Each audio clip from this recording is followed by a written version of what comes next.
Welcome back to Iron Fate Stories. How is your day going today? Today, we're diving once again into incredibly exciting and thrilling stories about bikers. If you enjoy the content, please like, share, and subscribe to get notified about the latest stories. Enjoy the show. Homeless teen pulls Hell's Angels' son. From a locked storm drain, 900 bikers change his life. The scream didn't come from a house, it didn't come from a car, it came from the street itself, muffled, frantic, bouncing off the concrete like the city was trying to swallow a kid alive. Noah froze under the overpass, rain hammering the river of runoff that used to be a sidewalk. His shoes were soaked through, his hoodie clung to his ribs, and the wind cut so hard it felt personal. Then it came again. "Help! Please!" Thin and cracking, the kind of voice that doesn't have enough air left to be loud. He followed it into the storm. The road above him was a blur of headlights and spray, tires hissing, wipers fighting. Water poured off the bridge in sheets. Noah kept his head down and moved fast because out here at night you didn't stop unless you wanted trouble. But this wasn't trouble. This was panic. The sound led him to the curb where the storm drain sat, half hidden under a pile of leaves and trash. The grate wasn't just in place, it was chained. A thick chain, bright metal against old concrete, and a padlock that looked brand new. Noah's stomach dropped. He dropped to his knees in the filthy water, fingers numb, and leaned over the grate. "Hey!" he yelled into the gap. "Where are you?" A small face appeared in the darkness below, pale, terrified, eyes wide like marbles. A boy, maybe 8 or 9, hair plastered to his forehead, shaking so hard his teeth clicked. Water churned around him, rising. I can't get out," the boy cried. "It's locked! It's locked!" Noah grabbed the chain and yanked. It didn't budge. The padlock sat there like a dare. Cars rushed past, throwing waves that slapped his back. Noah looked up and down the street. No one was stopping. No one even slowed. The storm was too loud, too mean, and people were too sealed inside their warm metal boxes to notice a kid drowning under their tires. Noah's first thought was stupid and selfish. If I touch this lock, they'll blame me. His second thought was louder. If I don't, he dies. "Hold on," Noah said, trying to keep his voice steady when his heart was sprinting. "Look at me. Don't move around too much. Save your energy, okay?" The boy nodded hard, chin trembling. "It's cold." "I know," Noah said. "I know. Just stay with me." He scanned the gutter for anything that could break a lock. His backpack was basically a trash bag with straps. Inside, a half roll of duct tape, a busted phone that wouldn't hold charge, and a little multi-tool with a knife blade so dull it barely cut bread. He pulled it out anyway and jammed the blade into the padlock's seam. Metal scraped, the blade slipped. Noah cursed and tried again, rain washing his hands slick, blood mixing with dirty water as the edge bit his thumb. The lock didn't care. The water did. It surged, pushed by the storm drains upstream that were choking and spitting it back. Noah watched the line climb up the boy's chest. The kid sucked in a sharp breath and pressed himself against the wall of the tunnel like it might make him smaller. Noah's eyes darted. On the sidewalk, half buried in leaves, was a broken chunk of concrete, maybe from a curb that had cracked in the summer heat. He snatched it up with both hands. It was heavier than it looked. He lifted it and brought it down on the padlock. Clang. Pain shot up his arms, but the sound was beautiful, real, loud, decisive. The boy flinched. "It's okay," Noah shouted. "It's okay, I'm trying." He swung again. Clang. The lock held. He swung again. Clang. Then a tiny crack ran across the lock's body. Noah didn't think.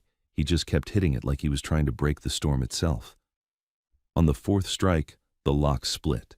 The shackle popped open. Noah tore the chain loose so fast it sliced his palm. He shoved the grate up, but it was wedged by debris and the weight of the water. He shoved harder, muscles shaking. It lifted an inch, then 2. "Can you stand?" he yelled down. "No," the boy sobbed. My foot's stuck." Of course it was. Of course. Noah lowered himself, grabbed the edge, and forced the grate higher with his shoulder until the gap was wide enough. Cold air blasted up from the tunnel like a breath from a basement. The smell hit him. Mud, sewage, rot. He didn't have time to think about it. Noah slid in. The water swallowed his legs instantly, freezing them numb. The tunnel was tight, slick, and the current tugged at him, trying to drag him deeper. He braced one hand against the wall and reached for the boy. "Don't pull!" the kid cried, face twisting. "It hurts!" Noah saw it, his sneaker wedged under a bent piece of rebar sticking out of the concrete. The drain wasn't finished right, or it had been broken and patched. Either way, it was a trap. "Okay," Noah said, breath coming fast. "Okay, I'm going to get your foot free. Listen to me. When I say now, you lift your leg, all right?" The boy nodded, eyes squeezed shut. Noah felt along the rebar. It was rusted, jagged. He shoved his fingers under the boy's shoe, tried to pry it upward. The water hit his waist now. It was rising here too, faster than he wanted to admit. "No, no, no," Noah muttered, and then louder. "Now, lift!" The boy lifted, crying out, and Noah yanked with everything he had. The shoe came free with a sucking pop. The boy lurched forward into Noah's chest. Noah wrapped an arm around him. The kid was light, too light, bones and soaked clothes and shaking. "Got you," Noah said. "I got you." Behind them, the tunnel groaned. The water's sound changed, deeper, angrier. Somewhere upstream, another surge hit, and the current slapped Noah sideways, trying to knock him off his feet. He shoved the boy up toward the opening. "Climb!" he ordered. "Go! Use the wall! Hands on the wall!" The boy scrabbled, slippery fingers finding the edge. Noah pushed from below, boosting him like he weighed nothing. The kid's elbows hooked over the curb and he wriggled out onto the street side, coughing, gulping air like he'd been underwater. Noah followed, arms burning as he hauled himself up. The grate slammed down behind him with a wet metallic thud as the water surged and spit more debris through the opening. They were out. For a second, it was just rain and the two of them sitting in the gutter like castaways. The boy coughed hard and then sobbed, sound breaking in his throat. Noah tried to speak, but his own breath wouldn't settle. His chest felt like it was full of broken glass. A flash of lightning lit the street. In the bright split second, Noah noticed details that hadn't registered. The boy's jacket wasn't a normal kid's jacket. It was a tiny leather vest over a hoodie, soaked black. On the back, half covered in mud, was a patch with wings and a skull. Noah didn't know what it meant. He just knew it didn't belong to some random kid in a storm drain. The boy's eyes found the open chain, the cracked lock pieces, and then Noah's face. You saved me," he whispered, like he couldn't believe it. Noah wiped rain from his eyes with the back of his wrist. "Yeah," he said, "you're okay. You're okay." A horn blared behind them, sharp, angry. Noah turned. A police cruiser slid to a stop in the flooded lane, lights exploding red and blue against the rain. Another cruiser followed, then an ambulance, tires pushing water like a wake. Doors slammed, boots hit pavement. "Hey!" a voice shouted. "Step away from the drain!" Noah stood up instinctively, hands out, palms open. Blood ran from the cut in his hand, mixing with rain. He looked exactly like what he was, a homeless kid, soaked and shaking, standing over a child who'd been trapped underground. He tried to speak first to get ahead of the story. He was locked in. There was a chain. "Get on the ground," the officer barked, already moving fast. "Now!" the boy reached for Noah's sleeve. "No, he helped me. Sir, stay back!" another officer snapped, and Noah realized with a jolt they weren't talking to him when they said sir. They were talking to the kid, because the boy wasn't looking at the cops like a kid afraid of trouble. He was looking at them like he'd been trained to be careful around men with badges. "Before we continue, tell us in the comments where you are watching this from." Noah dropped to one knee, trying to show he wasn't a threat. Rain stung his eyes. The first officer grabbed his arm anyway, twisting it behind his back so hard Noah hissed. "Wait, please," Noah said, teeth clenched. "He was drowning. I broke the lock. I pulled him out." A siren wailed closer, drowning out the boy's protests. The officer didn't look at the lock, didn't look at the broken chain. He looked at Noah's torn clothes, his dirty face, the blood, the fact that nobody in this town ever gave a homeless kid the benefit of the doubt.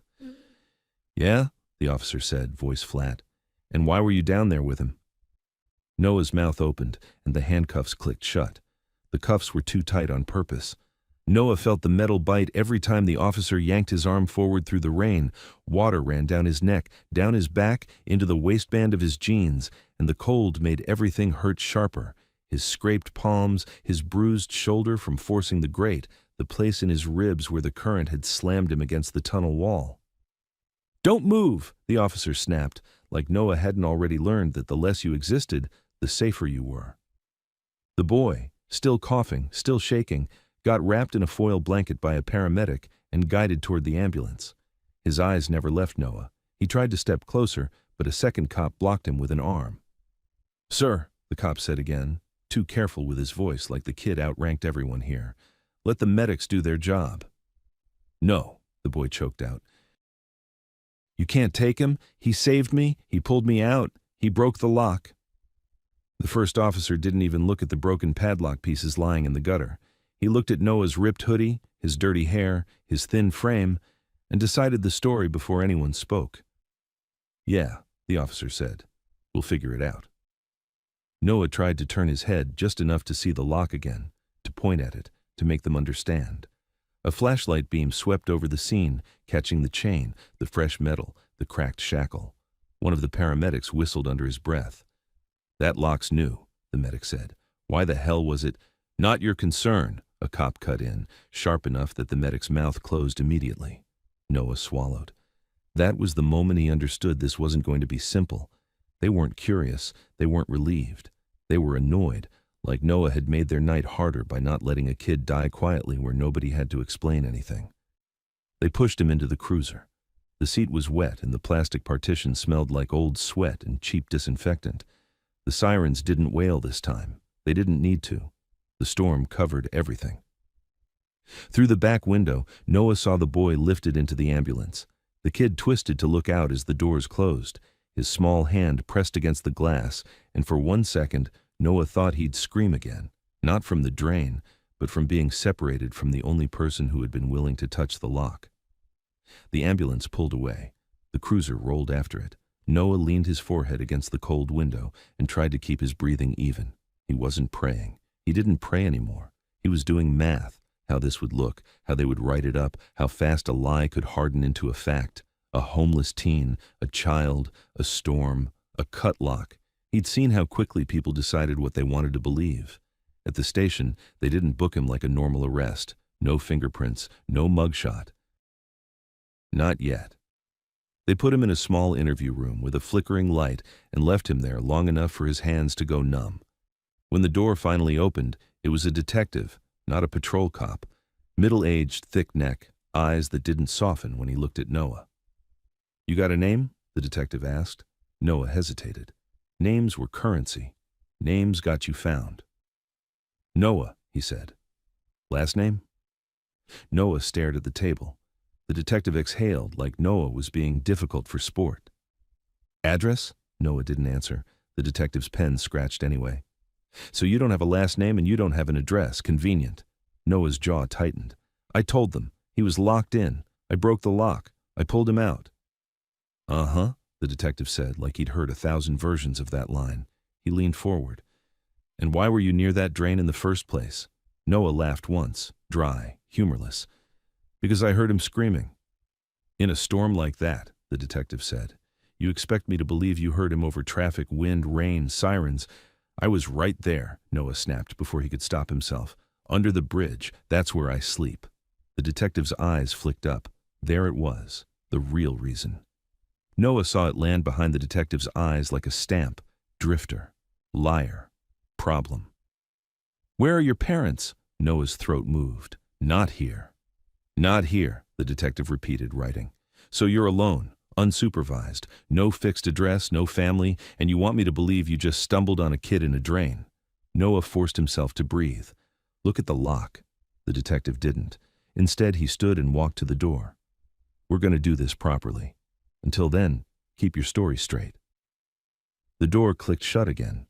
Minutes later, maybe an hour, Noah couldn't tell in that room, another officer came in and jerked Noah up by the arm. "You're going to the hospital," the officer said. Noah's heart kicked.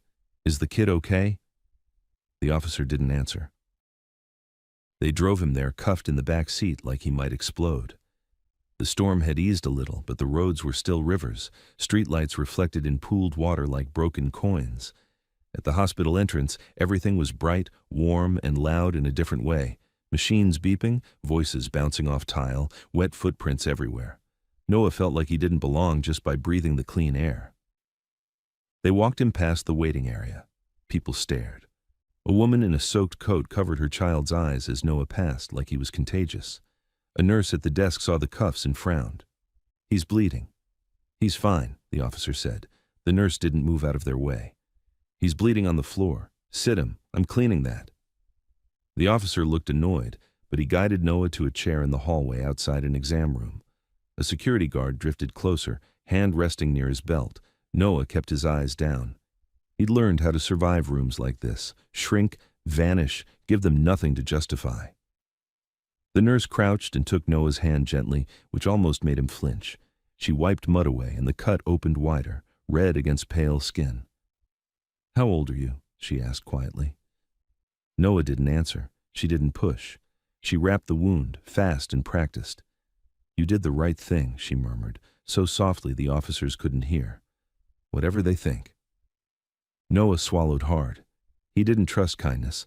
Kindness had a way of disappearing when paperwork showed up. From behind the closed exam room door, he heard the boy's voice, hoarse, scared, but alive. Noah leaned forward, trying to catch words. "I was yelling," the boy said. "I was yelling and nobody came. Then he came. He broke it. He pulled me out." A woman's sob answered him. "Baby, oh my God." A man's voice joined, controlled but tight. "Tell me exactly what happened." Noah couldn't place it, but something about that man's tone made the hallway feel smaller, like the air got heavier.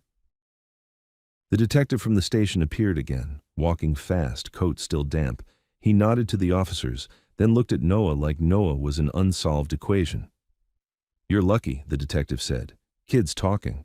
Noah's stomach turned. Lucky wasn't the word. "You're still not cleared," the detective added like he'd read Noah's face. "He's a child. Kids get confused." Noah stared at him. "He wasn't confused in the drain." The detective's mouth twitched, almost a smile.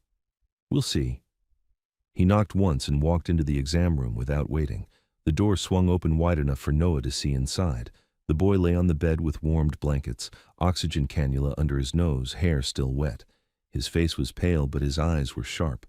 A woman sat at his side, gripping his hand like she'd never let go again.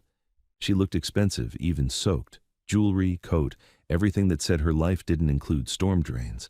And standing near the foot of the bed was the man Noah had heard. He was tall, broad, with a shaved head, and a jaw that looked carved from stone. His hands were huge, knuckles scarred. The sleeves of his shirt were pushed up, and ink covered his forearms like armor. He didn't move much. He didn't have to. The room moved around him. The detective spoke first, voice suddenly polite. "Sir, we just need—" The man didn't look at the detective. His eyes were fixed on Noah in the hallway, like Noah was the only thing that mattered.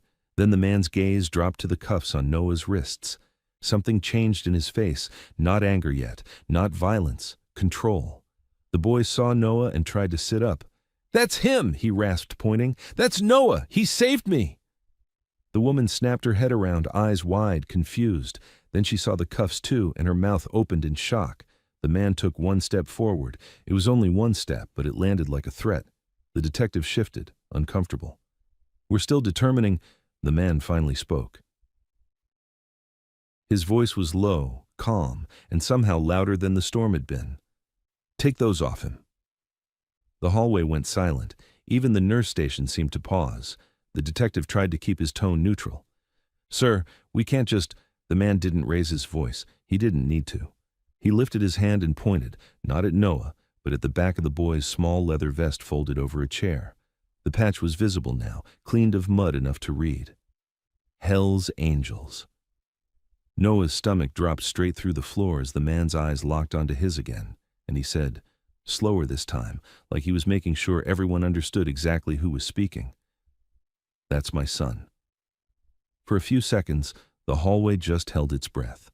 The detective stood in the exam room doorway like he could block the man with a badge and a clipboard. He couldn't. The boy's father stepped out into the hall, broad shoulders, rain-dark clothes, tattooed forearms, and his eyes went straight to Noah's wrists. "Take those off him," he said. "Sir," the detective answered, suddenly polite, "we're still investigating. We have to follow procedure." "Procedure starts with the lock," the man said. "A new lock, on a city drain, while my kid was inside it." On the bed, the boy pushed himself up, voice hoarse but clear. "Dad, it's him, Noah. He saved me. He broke it and pulled me out." The boy's mother looked at Noah like she couldn't decide if she wanted to cry or apologize. "Thank you," she said, small and shaking. "Thank you for not leaving him." Noah stared at the floor. Gratitude didn't change how the detective's hand hovered near his holster, or how the officer behind Noah kept his stance angled like Noah might bolt. The detective tried to keep control. "We'll need statements. We also need to know why this young man was down there with your son." "Because I heard him," Noah said, voice rough. "He was screaming." The detective's eyes narrowed. "In that storm." "Over traffic." "I was under the overpass," Noah shot back. "That's why." The mother whispered, horrified. "He's homeless." Noah felt the word land like a weight. He felt the hallway's mood tighten, the way people's sympathy can turn into suspicion without warning. Dalton didn't flinch. He didn't look disgusted. He looked angry, but not at Noah. "Take them off," he repeated. The officer behind Noah shifted, looked to the detective, then finally unlocked the cuffs. Blood rushed back into Noah's hands. His wrists were raw, purple lines starting to swell. A nurse immediately stepped in. "Sit," she told Noah, and wrapped fresh gauze around the cut in his palm. "Hold still."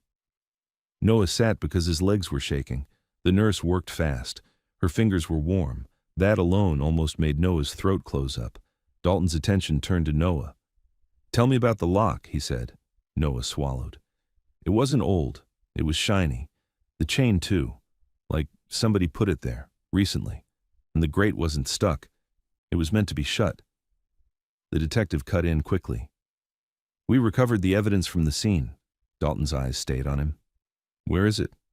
"In property," the detective said. "Standard procedure." Dalton nodded once. "Then it doesn't disappear." The detective's face tightened like he'd been accused of something without being named. Dalton went on. "Any cameras on that intersection?" The detective hesitated. "Maybe." Dalton's tone didn't change. "Street cameras, hospital cameras, body cams. Pull them tonight." The detective tried to regain authority. "Sir, I'll request what I can, but we can't just release him. We still have to verify who he is." "No," Dalton said, quiet and absolute. "You verify who locked the drain." A loud voice cut down the hall before the detective could answer. "What's going on?" A sheriff in a wet jacket strode up with 2 deputies. He didn't slow as he approached, like every hallway was his. His eyes swept the scene, then locked on Dalton with instant recognition. "Mr. Dalton," the sheriff said, forcing a smile. "Didn't expect to see you here." Dalton didn't smile back. "Didn't expect my son to be padlocked in a storm drain in your county." The sheriff glanced at the boy, then at Noah, and his face hardened. "We're handling it." The detective leaned toward him, eager. "He was at the scene with the kid. No ID, no address, wouldn't give a last name." Dalton's voice stayed even. "He saved my son." The sheriff's eyes were cold. "And maybe he did. Or maybe he's a story. Either way, I'm not letting an unknown homeless teen walk out of here without answers." The boy tried to sit up again, panic climbing. "He's not bad. He... Dalton lifted a hand toward his son without turning around, a silent signal to breathe. Then he faced the sheriff fully. "You want answers? Start with who put that lock there." The sheriff shrugged. "Could have been vandalism. Could have been kids messing around." The mother stood up so fast her chair scraped. "He called me," she snapped. "He said someone chased him. He hid. He couldn't get out." The sheriff didn't even pretend to care. "We'll take your statement." Dalton's eyes narrowed. "And you'll take his without treating him like a criminal." The sheriff's eyes stayed on Noah, hunting for something he could write down. "You went inside the drain?" he asked. Noah's mouth went dry. "I had to. His foot was stuck." "So you were down there with him," the sheriff said, turning it into a weapon. "I was pulling him out," Noah shot back. "The water was rising. He couldn't move." The sheriff nodded like Noah had just confessed. "Good. We're clear on that." Dalton's voice cut through, controlled.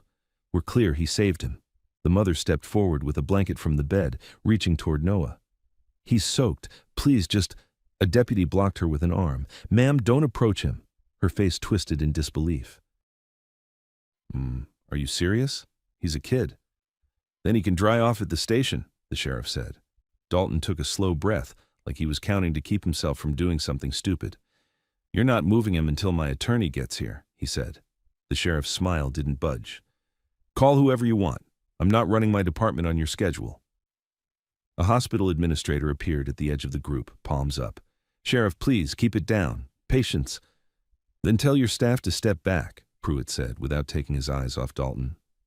The sheriff looked at Noah. You got ID, kid. Noah's throat tightened. He shook his head once. Then you're in protective custody until we sort this out, the sheriff said, like it was generous. That's not protection, Dalton replied. That's a cell. The sheriff stepped closer. This is my county. You don't get to decide how we run it. Dalton didn't move. You don't get to decide who you sacrifice to make your paperwork neat. The sheriff's gaze flicked to Noah's bandaged hand. Or maybe you're protecting someone who's good at breaking locks. Noah's stomach tightened. That was the narrative. Twist the rescue into an admission. Dalton's voice dropped lower. You want to paint him as a threat, you'd better be sure you're not covering for the person who trapped my son. The deputies shifted, hands near their belts. The nurse froze mid-step, eyes wide. The sheriff stared back, unmoved. Deputy, he said without looking away from Dalton, cuff him. The nurse tried to block them. He's injured. He can bleed in custody, the sheriff said. The deputy grabbed Noah's wrists. Noah pulled back on instinct, not to fight, just to keep from being grabbed again. The deputy took it as permission to rough him up. Don't resist, the deputy snapped. I'm not resisting, Noah said, breath quick. The cuffs snapped shut again, tighter than before. On the bed, the boy started screaming, raw, helpless sound, like he was back in the tunnel and the water was climbing. No, Noah, Dad! The mother grabbed her son, crying, trying to calm him. The boy fought her, reaching toward the doorway, eyes wild. Tell them, the boy choked. Tell them about the lock. Tell them he didn't. Dalton finally turned to his son, and Noah saw the strain in his face for the first time. Not fear of cops, fear of losing control while his kid was terrified. It's okay, Dalton said to him, voice steady. I've got you. Then Dalton looked back at the sheriff. You're making a bad decision. The sheriff's smile returned, thin as paper. I'm making a lawful one. Noah was yanked to his feet. The cuffs cut into him with every step. As they pulled him away, Dalton's focus snapped to Noah. Noah, he said, deliberate, did you see anyone near that drain? Noah's mind flashed to the rain and the streetlights, the way a truck had been parked too close to the curb when the ambulance arrived. County logo on the door, idling like it belonged there. There was a truck, Noah said quickly. White, county seal. It was there when I came up. Then it moved. The sheriff's head tilted, sharp interest hiding under annoyance. The detective's eyes flicked away like he'd heard too much.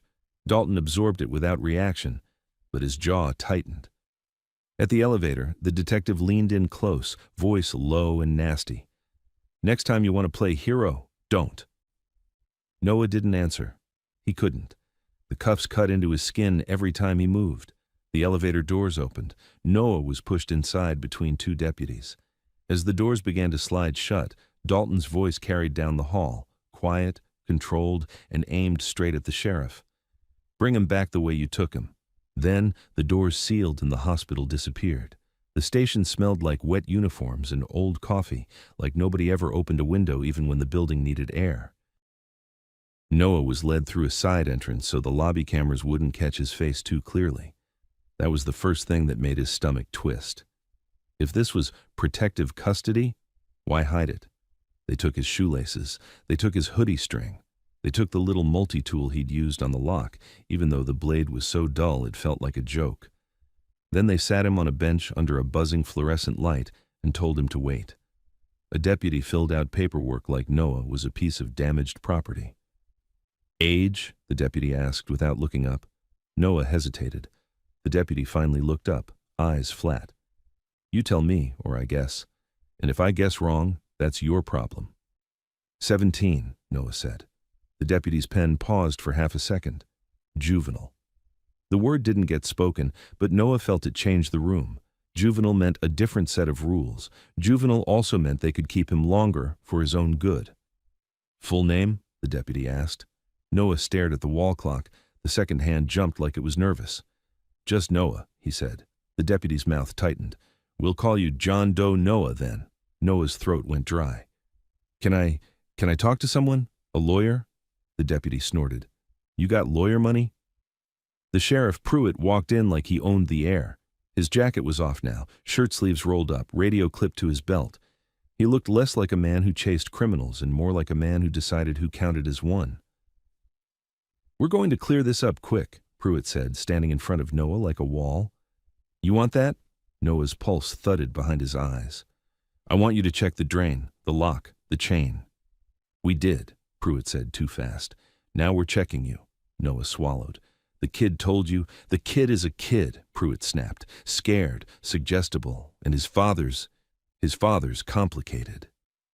Noah flinched at the word. Complicated meant dangerous, but not the way Noah meant it. Pruitt didn't sound scared of Dalton. He sounded irritated that Dalton existed in his county. Pruitt leaned closer. Here's how this works.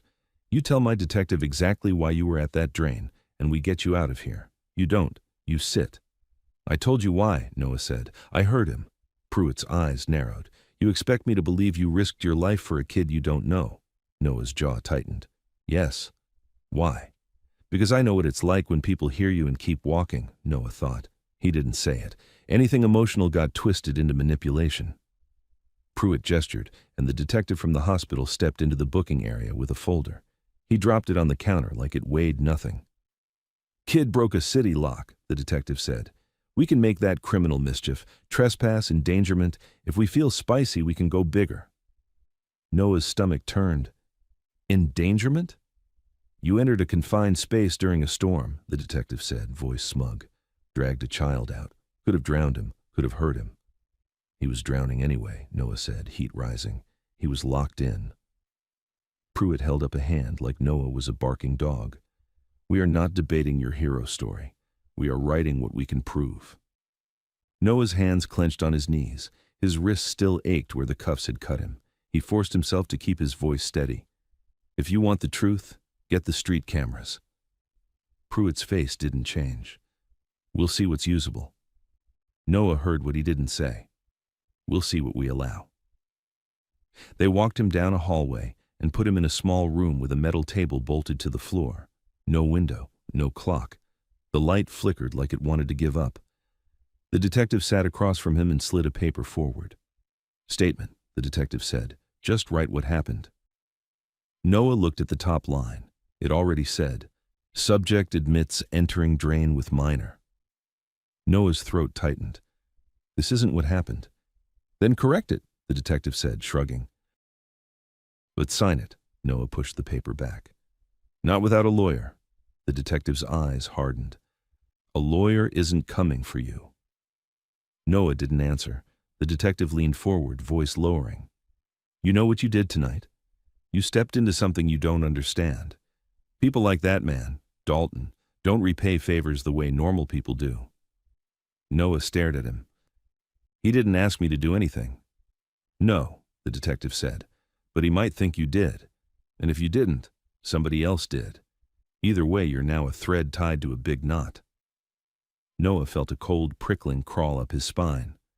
What are you talking about? I'm talking about you being smart, the detective said.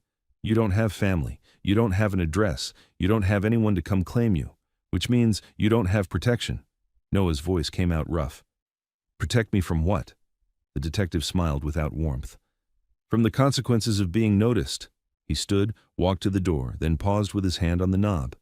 Write your statement, sign it. Make this easy. Then he left. Noah sat alone with the flickering light and the sound of distant radios. He tried to slow his breathing, tried to keep his thoughts from spiraling into the usual place, where every adult decision became a trap and every option was just a different kind of cage. Time passed in chunks. Someone brought him a paper cup of water. Someone else came and asked his name again like they hoped he'd forget his own answer. Noah didn't touch the statement. At some point, the building changed. Not inside the room, inside the air, like pressure shifting before thunder. A door down the hall opened and closed fast. Boots moved quicker. Voices got tighter. Noah pressed his ear closer to the door. Front lot, a deputy said. They're lining up. Pruitt's voice answered, sharp. How many? At least 20, the deputy said. More coming. I can hear them. Noah's pulse hitched. Hear them. Engines. Then, faint but unmistakable, came the sound. Low, rolling, steady.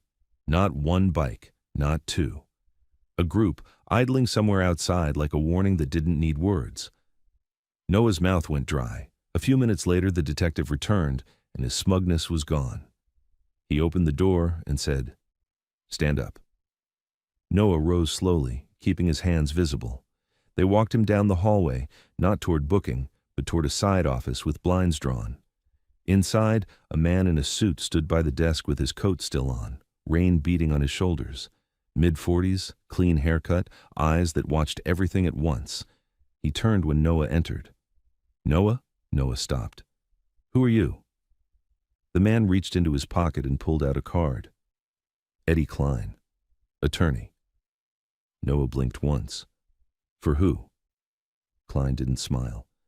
"For the family of the minor you rescued." Pruitt stood behind Noah in the doorway like he wanted to physically block the words. "He's not your client," Pruitt said. "He requested counsel," Klein replied, "and I'm here." Pruitt's jaw worked. "He doesn't have the means to retain you." Klein's gaze stayed steady. "Then call it pro bono, call it charity, call it whatever makes you sleep. But if you keep questioning him without counsel after he asked, you're handing me a lawsuit wrapped in a bow." Noah's chest tightened. He didn't trust lawyers either, but he trusted being alone with cops less. Klein looked at Noah, softer now. "Did you sign anything?" Noah shook his head. "Good," Klein said. "Don't." Pruitt's voice snapped. "We're holding him in protective custody. He has no guardian, no ID. He's a minor." Klein nodded once. "Then you notify juvenile services. You don't interrogate him like an adult and try to jam a confession into his hands." "We aren't interrogating," the detective said, stepping in. "We're documenting." Klein turned his eyes on him. "Your documentation already described him as a suspect at the hospital." "I've seen your officer's notes." The detective's face flickered, surprise, then anger. Noah realized Klein had moved fast. Somebody had moved fast. Pruitt leaned against the doorframe like he'd rather chew glass than give ground. "This kid broke a lock on city property."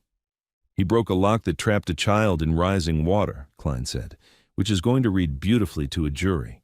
Pruitt's eyes narrowed. "If it ever gets that far." Klein held his stare. "Let's test that." He reached into his coat, pulled out his phone, and put it on speaker. "Judge Herrera?" A woman's voice answered, tired and unimpressed. "It's past midnight, Mr. Klein." "Yes, Your Honor," Klein said. "Apologies. I have a 17-year-old in custody who performed a rescue. The sheriff is attempting to hold him without charges under protective custody while questioning him without counsel." Silence, then a sharp inhale. "Sheriff Pruitt on the line?" Pruitt's face tightened. He stepped forward. "Judge, we're handling a delicate situation." "Delicate is not a legal status," the judge said. "Is the minor charged?" Pruitt hesitated. That hesitation was loud. "Answer," the judge said. Pruitt's voice went stiff. "Not yet." "Then release him to juvenile services or to a verified temporary guardian," the judge replied. "And stop questioning him." Pruitt's eyes flicked to Noah like he wanted to carve the problem out of the room. "He has no guardian," Klein spoke smoothly. "The minor he saved is currently under his parents' care at the hospital. Those parents are willing to temporarily sponsor his release tonight to prevent him from being placed in detention." Noah's heart slammed. Sponsor. Temporary. The word sounded unreal. The judge's voice sharpened. "Sheriff?" Pruitt's jaw clenched so hard the muscle jumped. "That family is associated with—" "I don't care who they associate with," the judge cut in. "I care that you are holding a minor without charges and ignoring his request for counsel. Handle it correctly." The line clicked off. For a second, nobody moved. Then Pruitt exhaled, slow and dangerous. "Fine," he said. "Temporary release, under conditions." Klein's eyes didn't blink. "Name them." "No leaving town," Pruitt said. "And he returns tomorrow with identification information, birth certificate, social security, something." Noah almost laughed, like he kept those in his pocket. Klein nodded anyway. "We'll address it."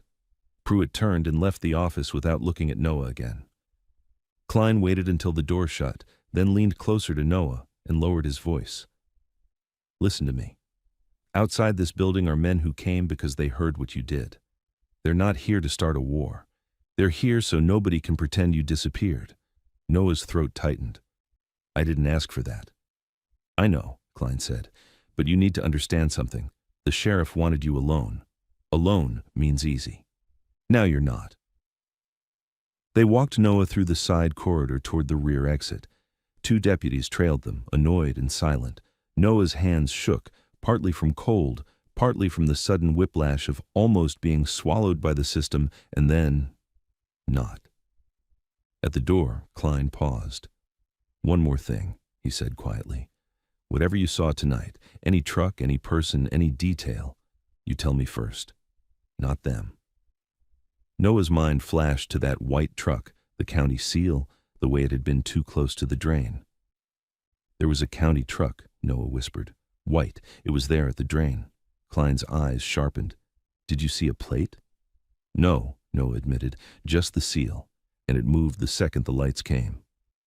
Klein nodded once, like that confirmed a suspicion he didn't want to say out loud. Okay. He opened the door. Cold air rushed in, carrying the smell of rain-soaked asphalt and exhaust. And then Noah heard it, dozens of engines idling in the dark, deep and steady, like a giant animal breathing. Noah stepped out and froze. Bikes lined the lot in a wide arc, headlights off, riders sitting still in the rain like statues, not yelling, not revving, just there, watching. And across the street, half hidden behind a city utility van, a white county truck idled with its lights off, pointed straight at the exit. Daylight made everything look worse. In the dark, the lot outside the station had felt unreal. Engines breathing, rain falling, riders sitting still like they'd been carved there. In the morning, it was just wet asphalt, coffee cups crushed near the curb, and a line of bikes parked with military neatness as if the storm had never happened. Noah hadn't slept. Not really. They'd put him in a cheap roadside motel under a name he wasn't allowed to hear, with 2 riders posted outside the door like they were guarding a witness, not a kid. He'd laid on the bed fully dressed, staring at the water stain on the ceiling, listening to passing trucks and waiting for the knock that meant the sheriff had found a new angle. The knock that came just after sunrise wasn't the sheriff. It was Eddie Klein. Klein stood in the doorway with 2 paper cups of coffee and a look that said he'd already fought 3 battles before breakfast.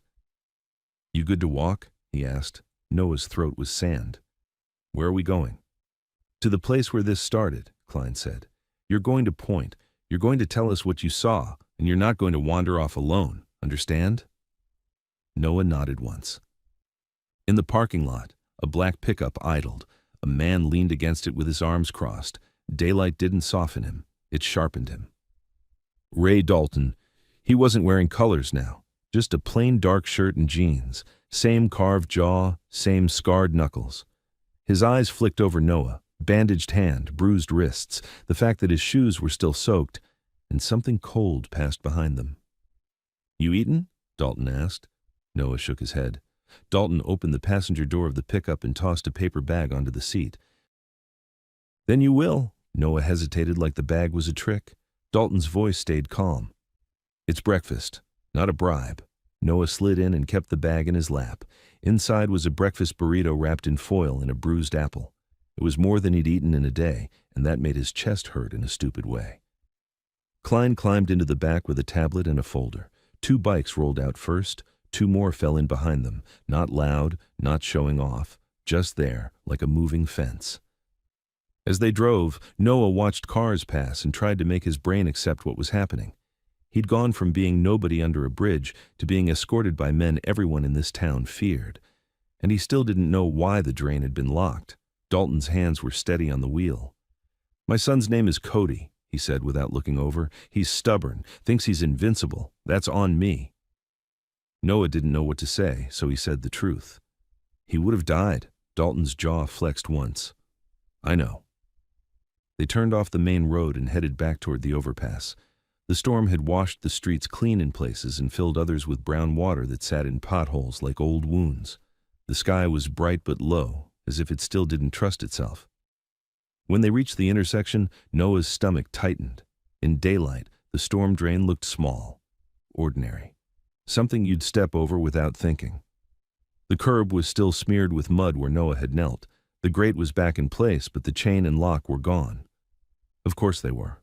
A city maintenance truck was parked 2 blocks down. Not the county truck Noah remembered. This one had orange cones and a worker in a neon vest staring at them like he'd just realized he'd been assigned to the wrong job. 2 bikes pulled up and stopped at the corner, riders dismounting and standing quietly. They didn't crowd anybody. They didn't touch anything. Just watched. Klein got out first, tablet in hand. Dalton stepped out next, and the air changed. Even in daylight, even with cars passing, people felt him. Heads turned. A woman walking her dog crossed the street without meaning to. Noah climbed out last, the breakfast bag still folded under his arm. "Show me," Dalton said. Noah walked to the curb, heart beating harder than it should have. "Right here," he said, pointing down. The chain was looped through the grate bars, lock on this side, not under it, like someone wanted it visible, like they wanted nobody to touch it. Klein crouched and examined the metal. "Scrape marks," he murmured. "Fresh." Dalton scanned the area. "Any cameras?" Noah looked up. Across the street, above a closed pawn shop, a security camera sat under an awning. It looked cheap, but it existed. "That one," Noah said, and there was a light pole camera up there. He pointed. "I saw it when the lightning hit." Klein followed his finger, eyes narrowing. "City traffic cam." Dalton stepped toward the curb, studying the grate. "You said his foot got stuck." Noah's throat tightened. There was rebar, bent up like a hook. Dalton's face didn't change, but his voice went colder. "Rebar doesn't bend itself into a hook." The worker in the neon vest finally approached, stopping just outside arm's reach like he wasn't sure which side of the situation he belonged on. Can I help you?" he asked, voice shaky. Klein stood. "Name?" The worker blinked. "What?" "Your name," Klein repeated, polite but sharp. "Tom," the worker said. "Tom Haskins. I'm with City Maintenance." Klein held up his phone and recorded. "Tom, did your crew install a chain and padlock on this drain?" Tom's mouth opened, then closed. "No." Dalton's eyes stayed on Tom. "Did the county?" Tom swallowed. We don't lock drains. That's not a thing." Klein nodded. "Do you have any work orders for this location in the last 30 days? Tom hesitated. There's a project down the road, new development." "They've been cutting corners, but who's they?" Klein asked. Tom's eyes flicked toward Dalton's bikes and then back to Klein. "Contractors, Harridan Civil. They got the bid." Dalton repeated the name like he was filing it. "Harridan." Tom nodded fast. "They've been messing with runoff and grading. The storm last night. Everything backed up." Noah felt a hot pulse of anger. "So the drain was choking because of their work." Tom lifted both hands. "I'm not saying that. I'm saying water was moving weird." Dalton stepped closer to the grate, crouched, and dragged his fingers along the edge. He held them up. Rust, mud, and something else. Gray dust like fresh concrete. "They poured here," Dalton said. Tom's eyes widened. "No, we didn't." "Not you," Dalton cut in. "Somebody." Klein pointed his camera down at the curb. "This edge is chipped," he said, like something heavy was dropped repeatedly. Noah's palm tingled, remembering the concrete chunk and the sound of the lock cracking. "That was me," he admitted. "I hit the lock." "No," Dalton said, still looking at the curb. "Not that. This is older. Multiple impacts, like someone tested it, like someone tried to make sure it would hold." Noah stared at the grate and suddenly pictured it, somebody installing the chain, tugging it, striking the metal to see if it would stay shut. Cody's voice echoed in his head. "I was yelling and nobody came." A car slowed as it passed. The driver stared, then sped up. Klein stood, face tight. "Tom, who supervises Harridan's work?" Tom looked down at his boots. "County inspector's been signing off. Name's Marsh. Deputy Inspector Marsh." Dalton went still. "County." Noah's stomach twisted. The white truck, the seal. Klein's voice stayed even. "Do you know which vehicle Marsh drives?" Tom hesitated, then nodded like he hated himself for answering. "White county truck, utility bed, seal on the door." Noah's skin prickled. "That's the one I saw." Dalton's eyes cut to him. "You're sure?" Noah nodded hard. It was there when I pulled Cody out, lights off, idling. It moved when the sirens came. Klein's hand tightened around his phone. That's not a coincidence. Dalton looked down the road, jaw set. Where's Harrod in sight? Tom pointed. 2 streets over, behind the grocery store. They've got trenches open. Dalton straightened. We're not going there, he said, not as a suggestion, as a decision. Not yet. One of the riders near the corner shifted his stance and tapped his helmet lightly. Signal. Dalton turned his head just enough to see. A white truck had turned onto the far end of the street. Utility bed. County seal on the door. No lights, moving slow. Noah's throat went tight. That's it, he whispered. Klein lifted his phone and zoomed in. The truck rolled closer, not fast, like it had every right to be there, like it was just a county vehicle doing county business. The driver's window was up. The windshield reflected the sky, hiding the face inside. Dalton didn't move. He didn't wave it down. He just watched. The truck slowed to a crawl as it approached the storm drain. It passed the curb. It kept going. Then, 20 feet past them, it stopped. Reverse lights blinked on. Klein's voice dropped. What's he doing? The truck backed up, straight and deliberate, until it was lined up with the curb again, like the driver wanted the best view, like the driver wanted Noah to see him watching. Noah's pulse hammered. The bikes at the corner didn't rev. They didn't surge. They held position, calm as stone. Dalton's voice stayed low. Noah, step back. Noah did, instinctively moving behind Dalton without meaning to. The truck's engine tone changed, higher, a quick aggressive rise like a throat clearing before a shout. Then the truck lunged, not down the lane, toward the curb, toward the drain, toward Noah's side of the sidewalk. Time snapped into slow pieces. Noah saw the front tire jump the curb, saw water spray off the gutter.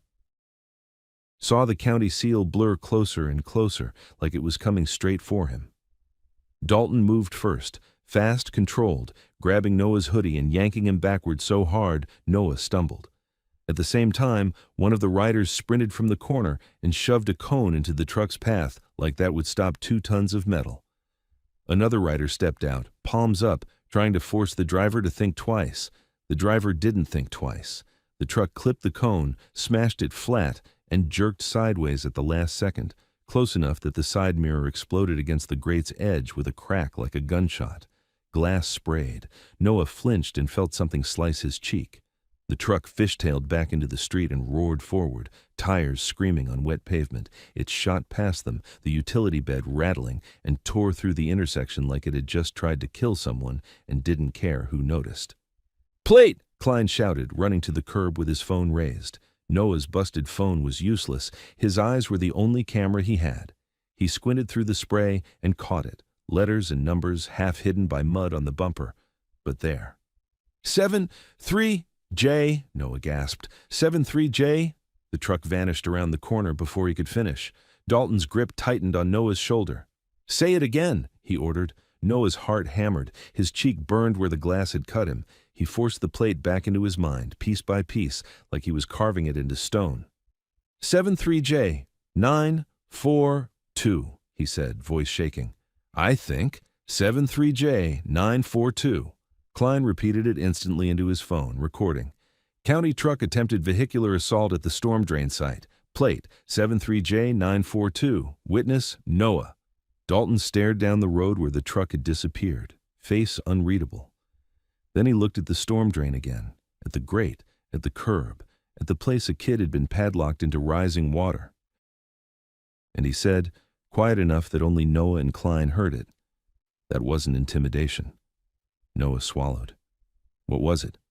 Dalton's eyes didn't leave the drain. That was cleanup. Noah didn't stop shaking until they were miles away from the drain. The cut on his cheek kept stinging every time he blinked, like the glass had left a reminder that last night wasn't over just because the sun was up. Klein dabbed at it with a napkin in the truck, then pressed a clean gauze pad into Noah's hand.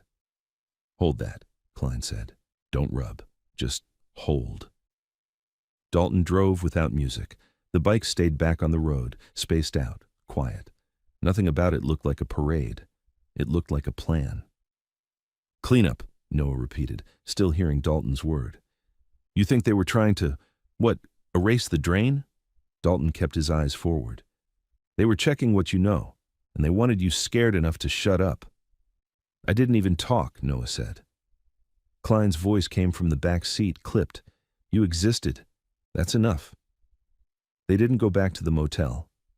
Klein made one call, and the convoy changed direction, taking side streets, then a frontage road, then a stretch of industrial blocks where every building looked the same, and every camera was either fake or pointed the wrong way on purpose. A warehouse sat behind a chain-link fence. The sign on the fence was a faded warning about trespassing and a smaller sign about towing. Dalton hit a keypad at the gate without getting out, and the gate rolled open. Noah stared. Where are we? Somewhere the sheriff doesn't own, Dalton said. Inside the fence was a plain office trailer with light in the windows. A couple bikes were already parked there. A man in a dark rain jacket stood under the awning, arms folded, watching them arrive. He looked at Dalton first, then at Noah. Kid's all right? The man asked. Dalton nodded once. He's breathing. The man's gaze softened by a fraction. Good. Noah stepped out and immediately felt every eye on him. Not hungry eyes, measuring eyes, curious, protective. The kind of attention he'd never gotten without it turning ugly later. Klein walked Noah into the office trailer. The inside smelled like old coffee and printer paper. A map was pinned to one wall with colored markers stabbed into it like someone played a game here that wasn't a game. Klein put his tablet on the desk. We need your full account, he said. Again, exactly. Timing, angles, what you saw, where you stood, the truck, everything. Noah sat because his legs felt weak. He talked through it, the words coming out faster the longer he went. Under the overpass, the scream, the chain, the lock cracking, the rebar, the current, the county truck idling with the lights off, backing up like a camera. Klein recorded the whole thing. Dalton listened without interrupting, but Noah felt his attention tighten when the plate number came up again. Say it one more time, Dalton said. Noah swallowed. 73 J 942. Dalton repeated it, slow, like he was memorizing a name. Then he turned to the man in the rain jacket outside the trailer. Gus, Dalton called, run that plate, quiet. Gus nodded once and stepped away without a word. Noah rubbed his wrist where the cuffs had been. What happens now? Klein's expression didn't soften. Now we make sure you're not alone when the county decides you're inconvenient. Noah looked down. They can still pick me up, can't they? I don't have papers. That's their favorite lever, Klein said. Juvenile services, protective custody, runaway. They'll dress it up. Dalton's voice was low. They'll try it. Noah felt his throat tighten. The system didn't need to prove you were guilty to swallow you. It just needed you to be unclaimed. Klein slid a spare phone across the desk, an older model but charged and working. This is yours for now, he said. Number is new. Don't give it to anyone except me. Noah stared at it like it might explode. Why are you doing this? Klein didn't answer right away. Then, because you saved a child, and because someone tried to hit you with a county truck 10 minutes after we started asking questions. Those two facts together are not an accident. Dalton stood and walked out, taking a call that made his shoulders tense. Noah watched him through the window. He didn't look like a proud father right then. He looked like a man who'd discovered a problem big enough to threaten his kid and couldn't decide yet how many rules he was willing to break to fix it.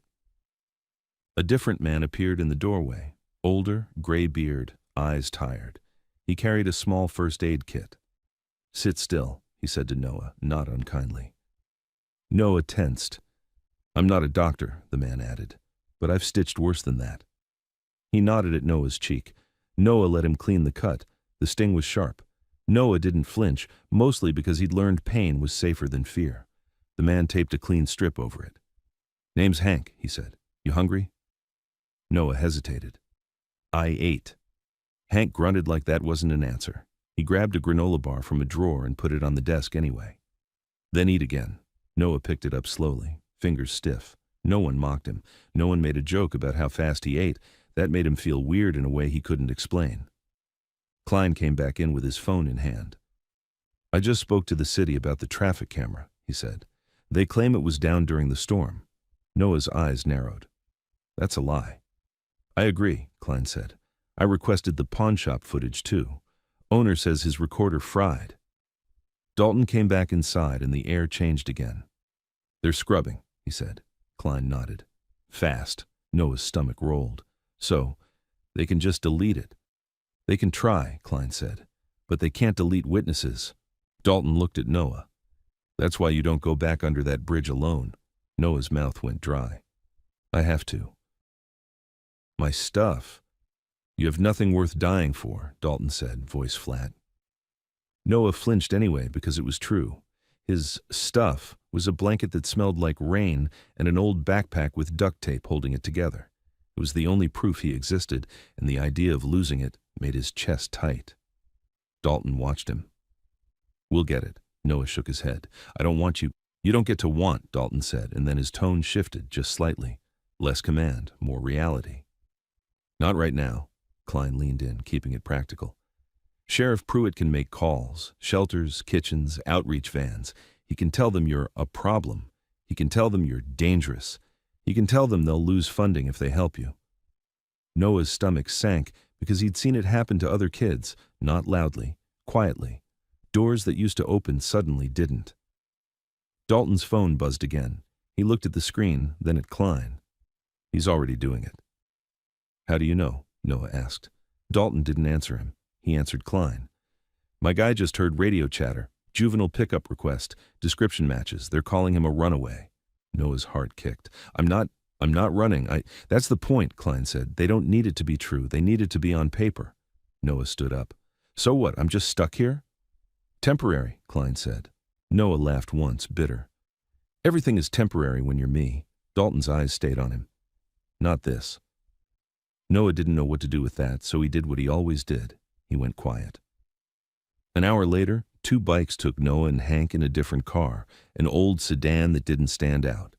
Dalton stayed behind with Klein. Noah didn't like being separated, but he didn't like needing anybody even more. They drove toward the shelter Noah sometimes used when beds weren't full. Hank sat in the passenger seat, calm and steady, while Noah stared out the window trying to spot the White County truck on every corner. As they got closer to downtown, Noah's phone buzzed with a message from Klein. "Don't speak to anyone without me." The shelter sat behind a thrift store, brick building with a metal door and a keypad that always seemed half broken. Usually there'd be a line out front this time of day. Today the sidewalk was empty. Noah's throat tightened. "That's not normal." Hank's hands tightened on his knees. "No," he agreed. They parked across the street. Noah saw 2 patrol cars down the block, idling. Not lights on, just there, like they were waiting for someone to exist in the wrong place. Noah's skin prickled. "They're here for me." "Maybe," Hank said. "Maybe they're here to remind you they can be." Noah started to open the car door. Hank caught his arm. "We don't walk into a net." Noah jerked his arm back, anger flaring. "My bag is in there." Hank didn't argue. He just pointed. A county truck rolled slowly past the shelter. White, utility bed, seal on the door. Noah's mouth went dry. The truck didn't stop. It didn't need to. It passed like a message delivered at walking speed. Noah sank back into the seat, breathing hard. "That's him." Hank watched the truck disappear. "Then your bag isn't the target," he said. "You are." Noah forced himself to look at the shelter door again. A woman he recognized, one of the staff, stepped out, glanced up and down the street, and then spotted Noah's car. Her face changed immediately, not relief, fear. She walked quickly toward them, stopping at the curb like she didn't want to be seen too close. "Noah," she hissed through the cracked window, "you can't be here." Noah's stomach dropped. "What? Why?" Her eyes flicked to Hank, then to the bikes parked farther back, then to the patrol cars down the block. "They came this morning," she said. "Sheriff's people. They asked about you. They said you're a runaway and you're dangerous." Noah stared at her. "Dangerous? I saved a kid." She swallowed hard. "I know. I know what the news is saying too, but her voice broke. "They threatened us, Noah. They said they'll shut us down. They said they'll pull our permits." Noah felt a hollow pressure in his chest like something had been scooped out. "So I can't even come inside." Her eyes filled. "I'm sorry." Noah's voice came out flat. "My bag." She flinched. "It's not here anymore." Noah blinked once. "What do you mean?" "We cleaned the room," she whispered. "We had to. They were asking to search. I didn't let them. I moved your things to the donation closet in the back, then it was gone after lunch. Noah stared at her, cold flooding his limbs. Someone stole it. Her eyes darted away. Someone with a badge, she said, barely audible. Noah's hands curled into fists. They took my stuff to force me out. To make you come back, Hank corrected quietly. The staff woman leaned closer. Please, she begged, don't make a scene. Just go. Noah wanted to scream. He wanted to run back to the drain and rip the grate up with his bare hands and show the whole town the rusted hook and the fresh scrape marks and the place a kid had almost died. Instead, he nodded once because that was the only way he knew how to survive. They drove off. The patrol cars stayed where they were. The county truck was nowhere in sight, which somehow felt worse. Back at the warehouse, Dalton met them outside, eyes scanning Noah's face before Noah even spoke. They're squeezing you, Dalton said. Noah's voice shook. They stole my bag. Dalton's jaw tightened. They want you floating, unanchored, easier to move. Klein stepped out from the trailer, phone still in his hand. Juvenile Services has a pickup order pending, he said. Not a warrant, but they'll act like it is. They're looking for you. Noah's stomach turned. So I'm hunted. Klein didn't deny it. For now. Dalton stepped closer, lowering his voice so it felt like a private line in a loud room. You don't leave this fence unless I say, he said. Noah bristled. I'm not your prisoner. Dalton's eyes didn't change. You're not, but you're also not a ghost anymore. Noah swallowed, anger and fear tangling. I didn't ask to be seen. Dalton's voice was quiet. My son is alive because you were seen. A door opened behind them. Cody stepped out, wrapped in a hoodie too big for him, face still pale. He moved carefully, like his body remembered the water. His mother hovered behind him, tense.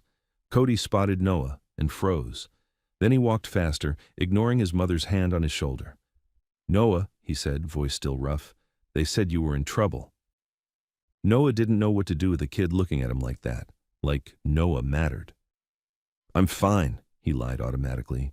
Cody shook his head hard. You're not fine. They hurt you. His eyes snapped to Noah's bruised wrists. They did that. Noah's throat tightened. It's nothing. Cody stepped closer, lowering his voice like he was sharing a secret. I heard Dad talking. He said someone wanted me stuck. On purpose. Noah's stomach clenched. Who? Cody looked up at his father, then back at Noah. He didn't say, but he said you're the only one who saw the truck. Noah's mouth went dry. I did. Cody's eyes were wide and dead serious. Then they'll come again. Before Noah could answer, a rider jogged in from the gate, helmet still on, voice sharp. Dalton, he said. We got movement. 2 unmarked units just turned onto the service road, and juvenile van is with them. Dalton didn't move at first. He just stared past Noah toward the fence like he could see through metal. Klein's voice went tight. They're coming here. Dalton's eyes finally met Noah's again. Inside, he said. Noah took 1 step backward, and the power in the warehouse lot snapped off, plunging the whole fenced yard into sudden daylight. Silence, like someone had cut the throat of every humming line at once. When the power snapped off, the yard went unnaturally quiet. No hum from the trailer, no buzz from the floodlights, just rain ticking off metal and the distant hiss of traffic. The sudden silence felt like a signal, like someone had pulled a plug on purpose. A rider at the gate whistled. 2 unmarked, juvenile van, they're stopping. Dalton lifted 1 hand, palm down. The bikes and bodies in the yard didn't surge forward. They simply shifted into place like a fence that could breathe. 1 rider drifted toward the trailer. Another moved to the corner of the warehouse where the cameras sat dead on their mounts. Hank disappeared behind stacked pallets, and a minute later an old generator coughed, sputtered, then caught. Lights flickered in the trailer window. A small gate camera whirred back to life, panning like it had just woken up angry. Klein grabbed Noah's elbow. Don't go inside, he said low. Stay visible. They want you missing so they can write fled. Stand right here where every lens can see you. He raised his phone and hit record. Beyond the chain link, a gray county van rolled up with Juvenile Services painted on the side in friendly lettering that didn't match the men riding inside it. Two dark SUVs slid in behind, windows black, engines still running. A woman in a blazer stepped out with a clipboard. Next to her, a man in a windbreaker wore a county badge clipped to his belt. Two deputies followed. One was the detective from last night, the other taller and broader, face blank like he'd been hired to not feel. Noah's mouth went dry. The county badge man's eyes landed on him immediately, then flicked over the bikes, the fence, the trailer. He looked like he already knew the layout. The blazer woman marched straight to the gate and rapped her knuckles on it like it was her front door. "Open up! Emergency pickup order! Minor runaway! We're taking him to intake!" Noah felt the word runaway shove him backward inside his own skull. Runaway from what? Rain? Hunger? A bridge? He forced himself not to step back. Klein had said visible. Visible meant alive. Klein didn't touch the gate. Warrant? "It's signed," she snapped, lifting a page. "Hold it to the camera," Klein said. Annoyed, she pressed the paper to the chain link. Klein zoomed in. Dalton leaned slightly, eyes narrowing. No seal, no stamp. A scrawl that could have been a judge's name or someone practicing one. Klein spoke calmly, loud enough for the gate camera and the reporter's future mic. "This isn't a court order. It's missing the juvenile court seal and case number." "It's emergency," she said, voice tightening. "The seal will be present when it's valid," Klein cut in. "Until then, you don't take him." The county badge man smiled thinly, like this was cute. "He's a minor. He doesn't get to refuse." "And you don't get to grab him because the sheriff wants a clean narrative," Klein replied. "State your name." She hesitated. "For the record," Klein repeated. "Marcy led," she snapped. Dalton's voice stayed flat. "Marcy, he's not in danger here." The taller deputy's eyes swept the yard, landing on the bikes. "He is." Dalton didn't blink. "From who?" The detective stepped up, impatience leaking through the mask. "We're conducting a welfare check. Step aside." Klein kept recording. "Then do it from outside the gate." Noah heard Cody behind him, small voice shaking. "They're trying to take you." Elena pulled her son close, eyes wet, trying to keep her own breathing steady. "Ray," she whispered, "please don't." "I'm not," Dalton said without turning. "They are." Marcy jabbed a finger at Noah through the fence. "There, open the gate." Dalton didn't move.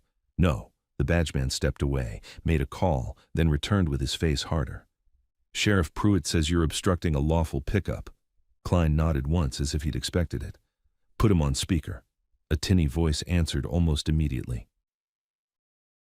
"What is this?" Klein angled his phone so the recording caught it. "Sheriff, you're using juvenile services to take a witness. No charges, no valid order." Pruitt's laugh was short and cold.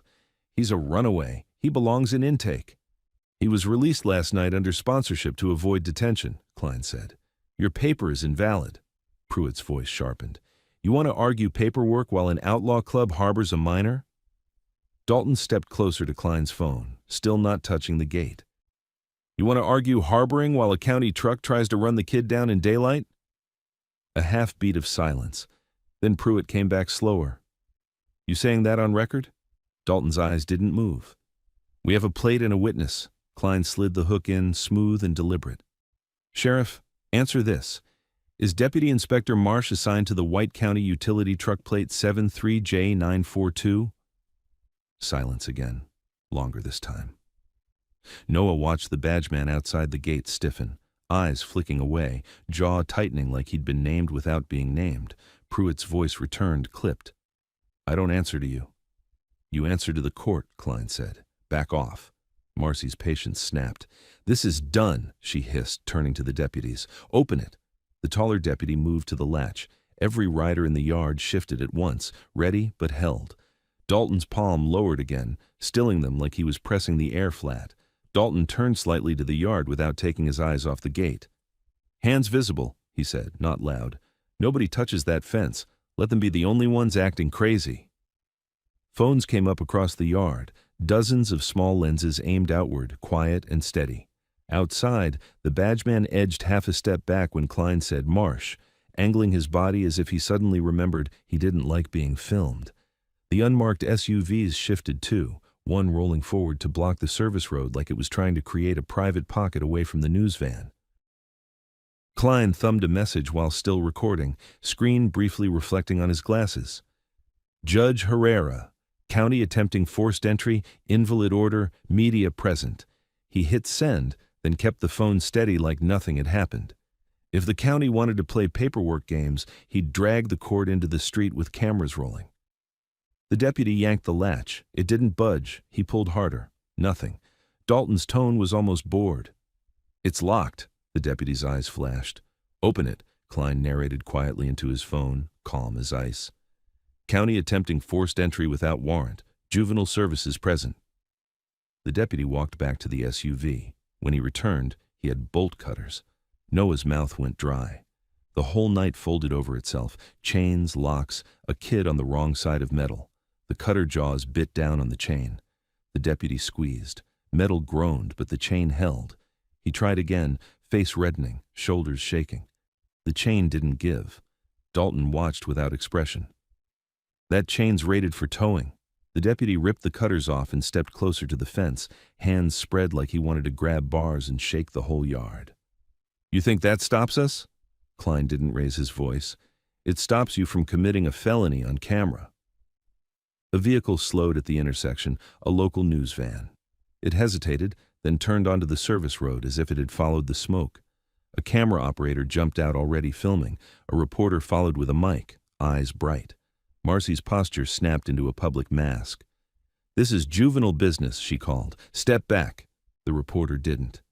"Sheriff's office, can you confirm you're attempting to remove a minor from private property without a court order?" The detective forced a smile for the lens. "We're conducting a welfare check."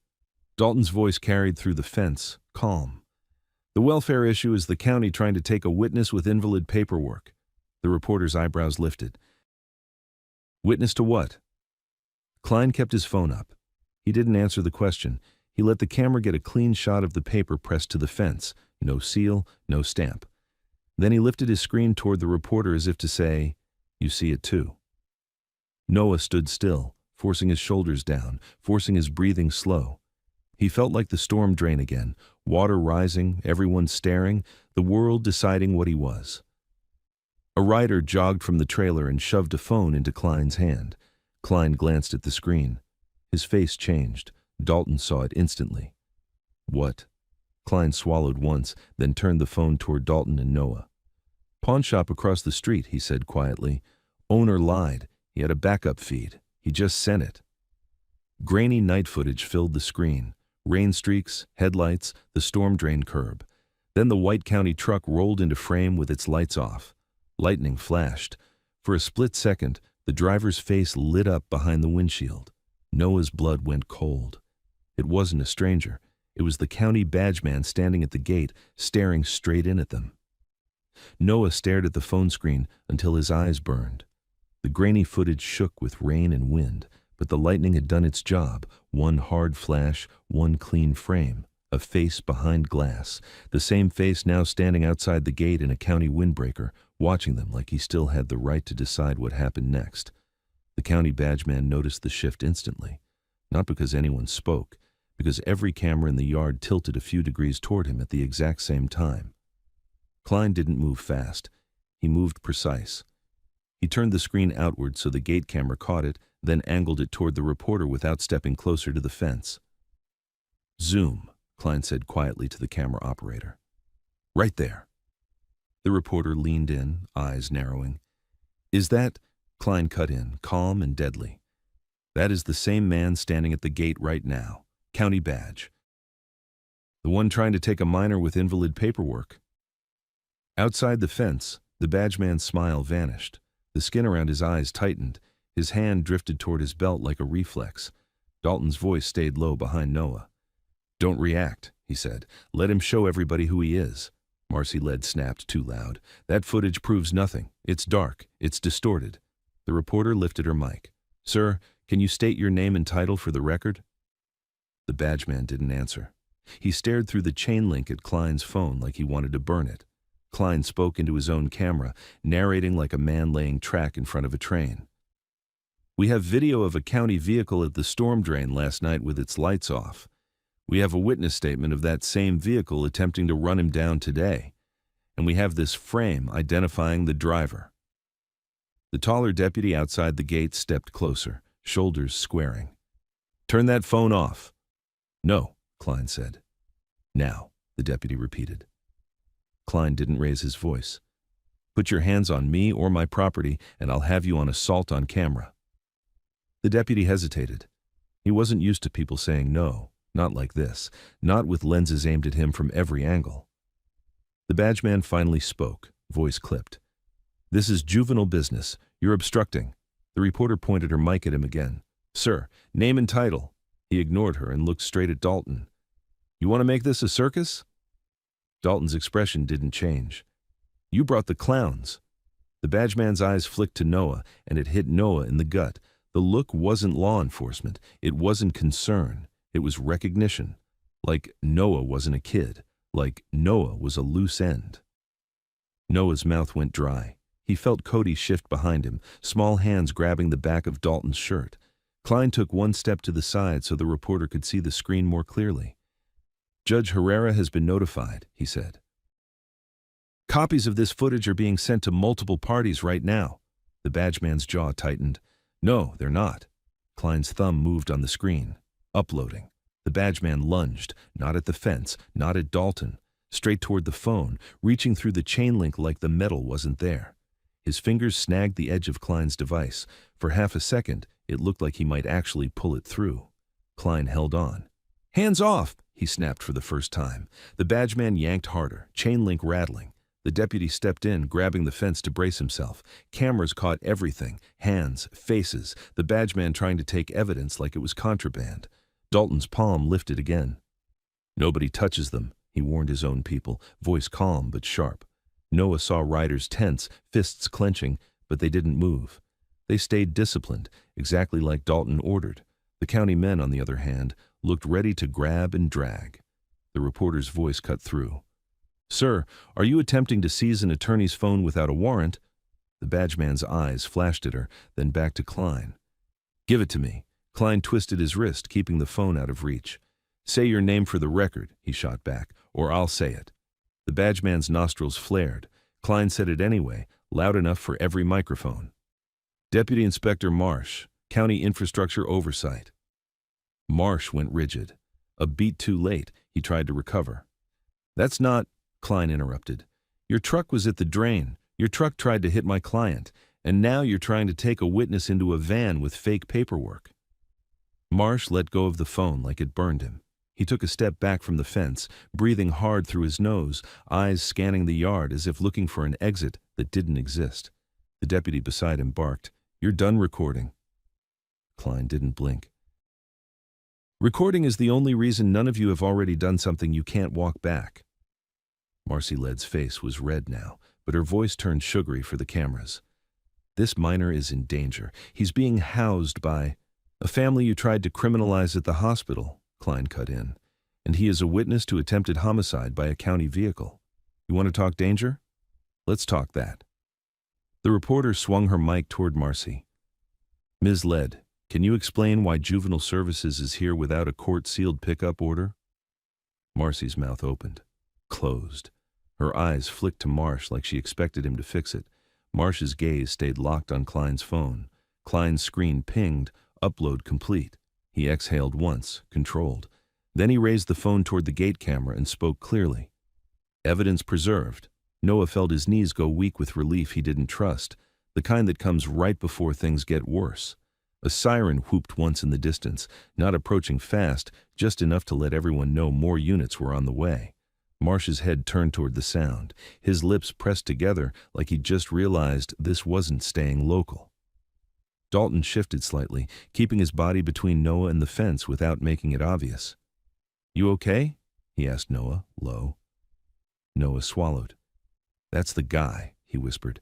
That's the guy who watched me pull Cody out. Dalton's jaw flexed. I know. Klein's phone rang again. He answered on speaker without hesitation. Judge Herrera's voice came through sharp and awake. Mr. Klein. Yes, Your Honor, Klein said, still filming with his other device. I have received your message and I am viewing the footage now, the judge said. Sheriff Pruitt is being notified as we speak. No one is to remove that minor from that property without a properly issued order. If they attempt forced entry, I will hold individuals in contempt personally. Outside the fence, Marcy Lead's face drained. One of the deputies muttered something under his breath. Judge Herrera continued, colder now. Deputy Inspector Marsh, if you are on scene, you are to step away and preserve all evidence immediately. Do you understand? Marsh's eyes snapped to the phone like it had named him in a church. He didn't answer. Judge Herrera's voice sharpened. Do you understand, Mr. Marsh? Marsh forced his mouth to move. Yes. Good, the judge said. Mr. Klein, do not allow that footage to be altered or seized. And for everyone present, this call is being logged. The line clicked off. For 2 seconds, nobody spoke. Even the rain sounded quieter. Then, Marcy Lead's clipboard shook slightly as she adjusted her grip. We're leaving, she said, too fast, too forced. This isn't over. The detective from last night stepped forward, trying to salvage control with a sneer. We can still bring charges: obstruction, harboring, endangerment. Klein held up his phone. Say it again for the cameras. The detective's jaw tightened. He didn't repeat it. Marsh backed away from the gate slowly, eyes still fixed on Noah like he wanted to memorize him, like he wanted Noah to remember him too. Then Marsh turned and walked to the SUV with his shoulders stiff. As he reached for the door handle, Dalton's voice carried through the fence, calm and direct. You put that lock on the drain, Marsh? Marsh froze for half a beat. He didn't answer. He got in the SUV. The unmarked vehicles rolled out first, tires crunching gravel like they were chewing their way out of a mistake. The juvenile van followed. Marcy didn't look back once. The deputies left last, faces tight, pretending this was just a routine visit that had run long. The reporter stayed, smelling blood in the story now. She looked through the fence at Noah. Can I talk to you? She called. Noah's throat closed up. He didn't know how to talk to cameras. He only knew how to survive them. Klein stepped in instantly. No. He is a minor and a protected witness, the reporter pivoted. Mr. Dalton, did a county official attempt to run this teen down? Dalton didn't answer her question. He answered the situation. You can report this, he said evenly, or you can report whatever the sheriff tells you to. The reporter blinked, then lifted her mic again. Sheriff's office will be asked for comment. Klein leaned toward Noah, voice low. Inside, he said, now. Noah moved with him, Cody close behind, Elena hovering like she was afraid the air outside could take her child back into the dark. In the trailer, Klein shut the door and locked it, then immediately started making calls, 2, 3, 4 in a row, words clipped, legal, sharp. Dalton stood near the window, watching the road beyond the fence. Noah tried to steady his breathing. So it's done? He asked, hating how hopeful his voice sounded. Klein didn't look up from his phone. It's documented, he corrected. That's different. Dalton's eyes stayed on the road. They'll change tactics. Noah's spare phone buzzed in his pocket. He pulled it out, expecting another warning from Klein. Unknown number, 1 line of text. We know where the kid sleeps. Keep your mouth shut. The text sat on Noah's screen like a thumb on his throat. We know where the kid sleeps. Keep your mouth shut. For a second, he didn't move. He couldn't. His brain kept catching on the word kid, because in this world, kid could mean Cody, or it could mean him. Either way, it meant someone was done pretending this was about paperwork. Klein was mid-call at the desk when Noah stepped forward and silently held the phone out. Klein read it, and the temperature in the trailer dropped. He didn't ask who it was from. He didn't need to. He spun the screen toward Dalton. Dalton's eyes stayed on the message longer than Noah expected. When he finally looked up, his voice was calm in a way that made Noah's skin prickle. Elena, Dalton said, not loud. Take Cody inside the warehouse. Now, Elena's face drained. She pulled Cody by the shoulder, but Cody resisted immediately, eyes fixed on Noah. They're talking about me? Cody asked, voice rough from last night, but stubborn as ever. Dalton didn't lie to his son. Maybe, Cody's chin lifted. Then I'm staying right here. No, Dalton said. 1 word. No heat. No debate. Cody's eyes flashed, and for a second, Noah saw the same thing in them that he'd seen in the drain, that trapped, furious refusal to be powerless. Elena tightened her grip. Cody, please. Cody finally moved, but he didn't take his eyes off Noah as Elena let him out. Like Noah was the only person in the room who understood what it felt like to be treated like a piece on someone else's board. Klein saved a screenshot, then forwarded it to 3 different numbers so fast Noah barely tracked his thumbs. Judge, DA, and a federal contact, Klein muttered. Witness intimidation in writing. You can do that? Noah asked. I can do anything that makes them sweat, Klein said, then looked him straight in the eye. From this moment on, you do not go anywhere alone. You do not leave this fence. You don't step outside to breathe. You don't answer unknown numbers. You tell me every single time it buzzes. Noah nodded, but the anger was already heating in his chest. They're trying to scare me into disappearing. Dalton's voice cut in, low and controlled. They're trying to scare you into making a mistake. A rider stepped into the trailer doorway, helmet still on. Gus is back. Gus came in and put a small notepad on the desk like it was heavier than paper. Plates registered to County Fleet, he said, assigned to Marsh. Klein didn't look surprised. Good, that ties the truck to him without his mouth opening, Gus went on. Also, Harridan's foreman is tight with Marsh, been seen together at the site more than once. Noah's stomach tightened. So the drain, we don't know the whole chain yet, Klein said. But we know Marsh isn't just some county guy doing a job. He's active. Dalton leaned back against the wall, arms folded, eyes distant like he was already moving pieces. He tried to take you in a juvenile van, he said to Noah. He tried to run you down with his truck. Now he's texting threats. Noah swallowed. So what happens now? Dalton's gaze snapped back. Now we don't wait for him to come again on his terms. Klein held up a hand. Careful with that, Ray. Dalton didn't argue. He just looked at Noah again. Tell me something, Noah. Before you heard Cody screaming, did you see anyone near that drain? Footsteps? A silhouette? Anything? Noah tried to replay it. Rain, spray, headlights, his own panic. I didn't see a person, he admitted, but I felt like somebody had been there.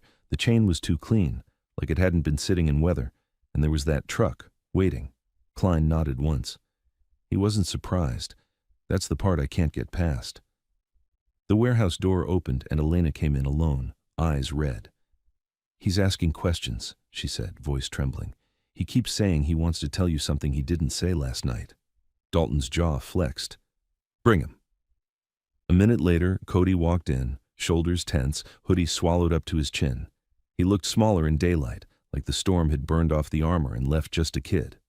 He went straight to Noah. You're bleeding, Cody said, staring at the taped cut on Noah's cheek like it offended him. It's nothing, Noah said automatically. Cody shook his head hard. It's not nothing. They did that. And I heard Dad talking. I heard the name, Marsh. Noah's throat tightened. You know him? Cody's eyes dropped for a split second, then came back up. I saw him before I went in the drain. The room went silent. Dalton didn't move, but his voice got quieter. Start from the beginning, Cody swallowed. I wasn't supposed to be out. I know, but I rode my bike past the grocery store. I went behind it. There's that new development, Harridan. There's always trucks, and they leave stuff where they shouldn't. He glanced at his father, then kept going fast before he lost nerve.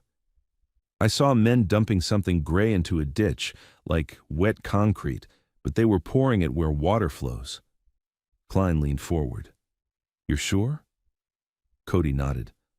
I asked what they were doing. One guy yelled at me to get lost. Then another guy came out of a truck and he had a county jacket. He wasn't in a hard hat. He wasn't working. He was just watching. Noah felt the hairs lift on his arms. Marsh. Cody's mouth tightened. Yeah, I didn't know his name then, but I know his face. He looked at me like I was a problem. Cody's voice cracked. Then the workers started coming toward me, not to talk, to grab me. So I ran. Elena pressed a hand to her mouth, tears spilling. Cody kept going, faster, breathy. It was raining so hard I couldn't see. I cut down the street and went into the drain because I thought I could wait it out. I didn't think it would flood. I didn't think... His eyes flicked to Noah, shame and fear tangled together. Then I heard the chain. I heard metal. Somebody was outside. I yelled.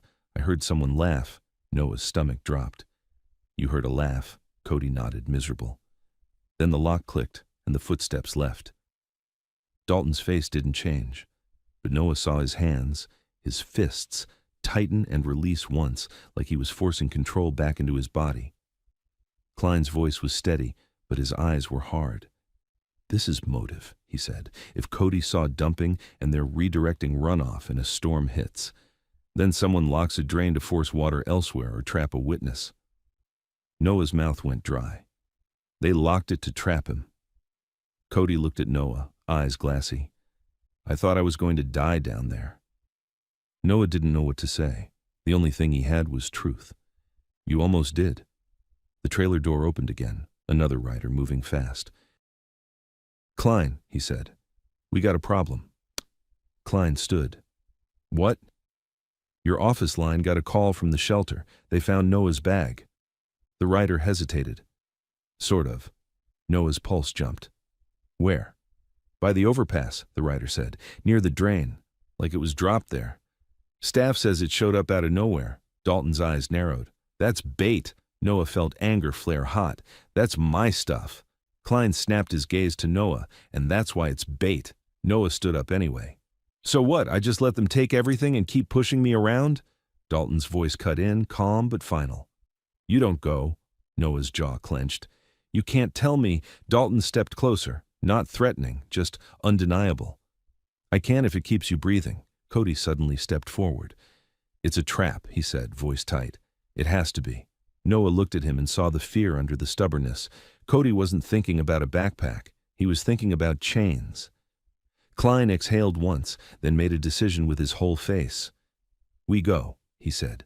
Dalton's head turned sharply. "Eddie," Klein held his ground. "We go smart. We go recorded. We go with distance and discipline.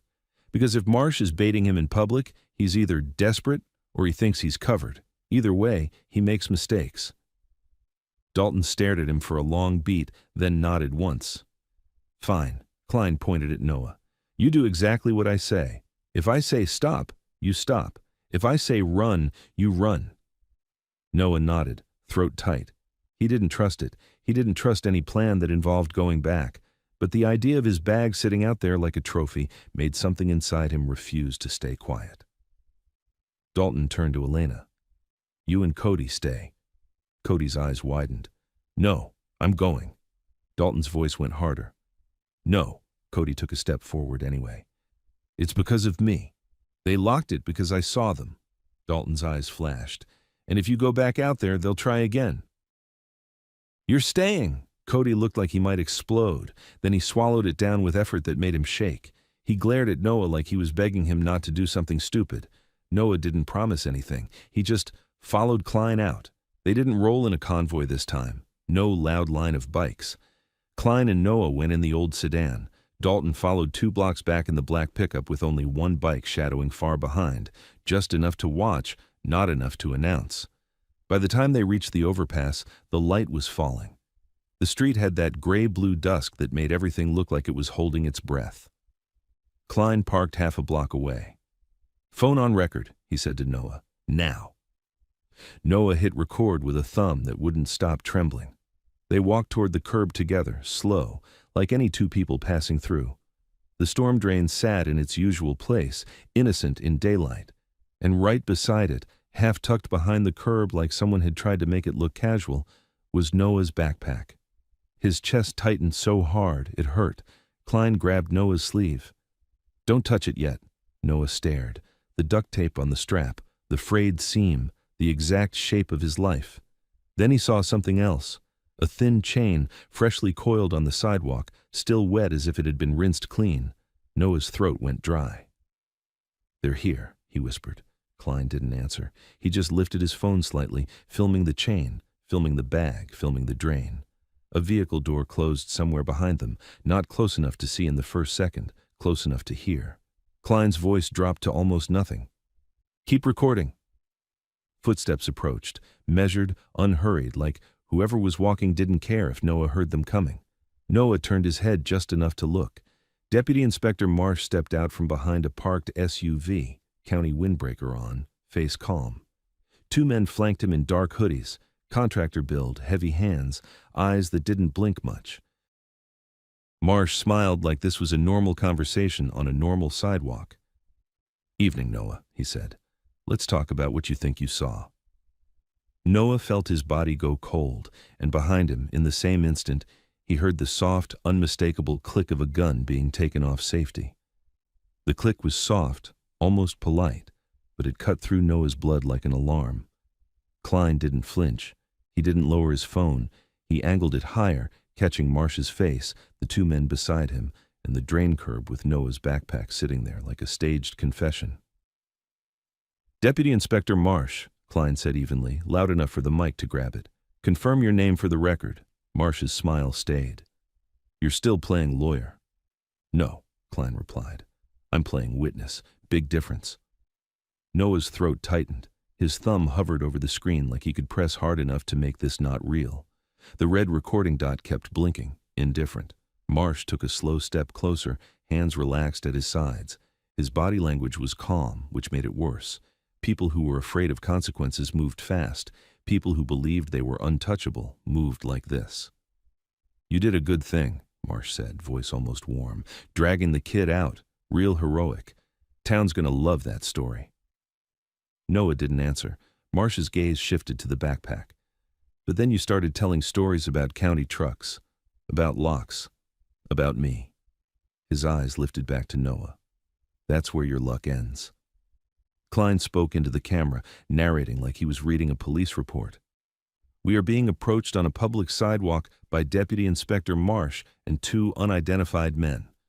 One of the men appears armed. The man on Marsh's right, a thick-necked contractor type with a hoodie pulled tight, tilted his head and smiled without showing teeth. His hand stayed low near his waistband. Marsh's smile hardened. "Turn that off."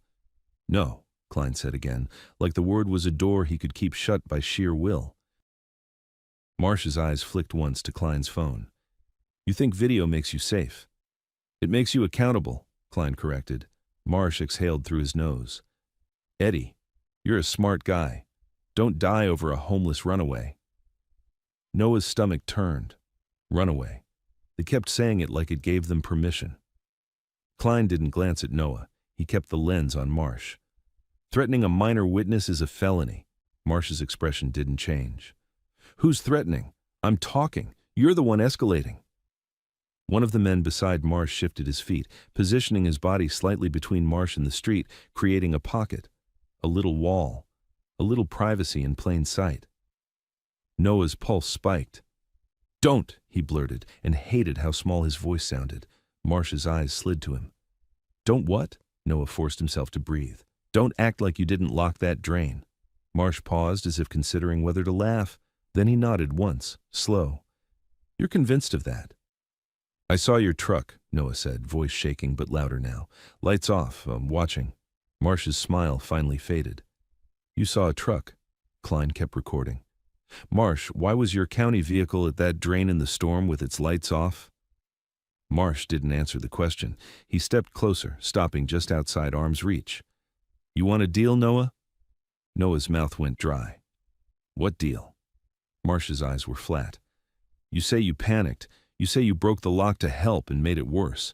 You say you lied about a truck because you thought it would get you a payout from Dalton." Noah stared at him. "That's not what happened." Marsh lifted his shoulders in a fake shrug. "It could be." Klein's voice stayed calm. "This is coercion." Marsh glanced at Klein like a fly had spoken. "And this is a conversation I'm having with the kid." His gaze snapped back to Noah. "You want a bed? Food? Some cash? We can make you comfortable.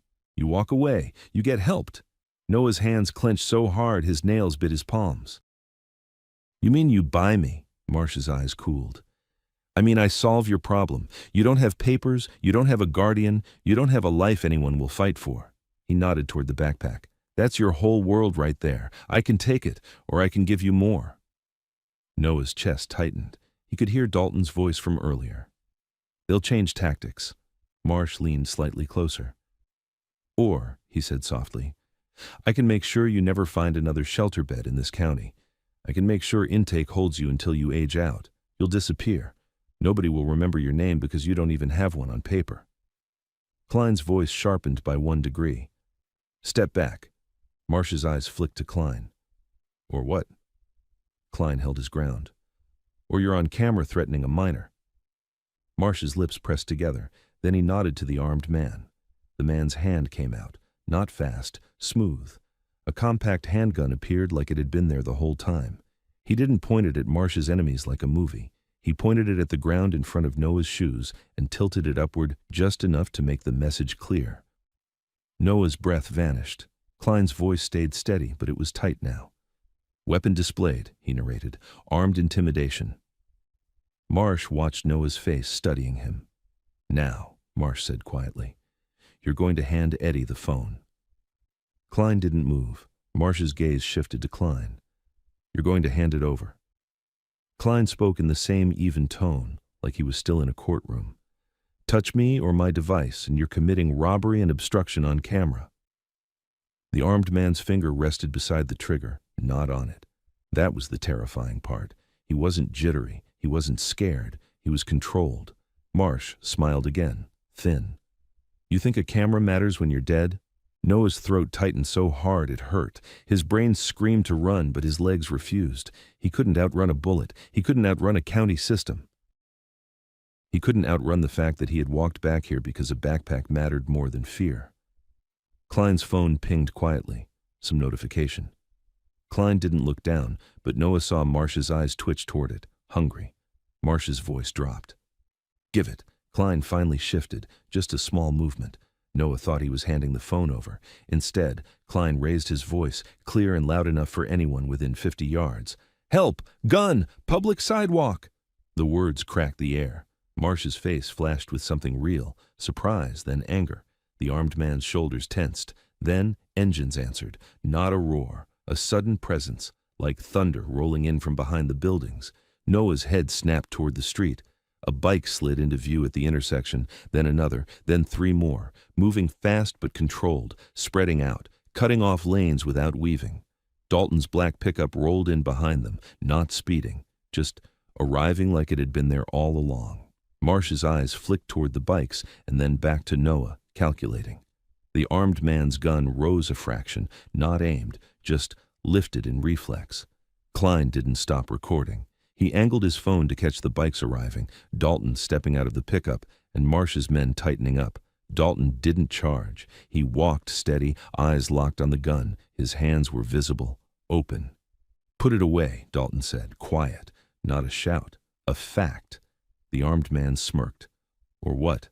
Dalton didn't answer him. He kept his eyes on Marsh. "This is your move?" Marsh's jaw tightened. "He came back to the scene. That's on him." Klein's voice cut in. "He was lured here with bait and threatened with a firearm by county personnel and contractors, all on video." Marsh's eyes flicked to Klein's phone again, and something in him snapped. "Take it," Marsh hissed. The armed man stepped toward Klein, gun still in hand. A rider moved between them instantly, palms up, not touching, just blocking. Another rider moved to Noah's side, shoulder angled protectively without grabbing him. Dalton's voice stayed low. "Don't." The armed man's eyes flashed. "Move." The rider didn't. The gun shifted, just a fraction, a decision starting. Noah's lungs seized, and then the shot happened. It wasn't a dramatic blast into a chest. It was worse, because it was meant to be controlled. The armed man fired into the wet pavement near the rider's feet, a warning that shattered the normal world in one violent crack. Concrete chips snapped up. Noah flinched hard, ears ringing. The rider didn't run. He stumbled back half a step as fragments bit his boot. "Gun!" someone yelled from a passing car. The street erupted. Doors slammed. A woman screamed. Dalton moved fast now, still not swinging, not grabbing the gun. He shoved Noah backward with one arm and barked, "Down!" Noah hit the ground on instinct, shoulder slamming wet asphalt. His phone stayed in his hand, still recording, pointed at nothing but his own shaking fingers and the curb. Klein's voice was still audible, loud and sharp. "Shots fired! Shots fired! County personnel present!" Then chaos hit in layers. More bikes arrived from the side street, not swarming, forming a wide perimeter. Someone pulled Cody's backpack out of the danger zone with a boot and kicked it away from the drain like it was radioactive. Someone else shoved Klein behind a parked car while keeping a camera up. Marsh's men tried to retreat, and that was when Marsh made his second mistake. He reached down, grabbed the coiled chain near the curb, and flung it toward the storm drain, like he wanted it to disappear, like he wanted to erase the proof that someone had staged this.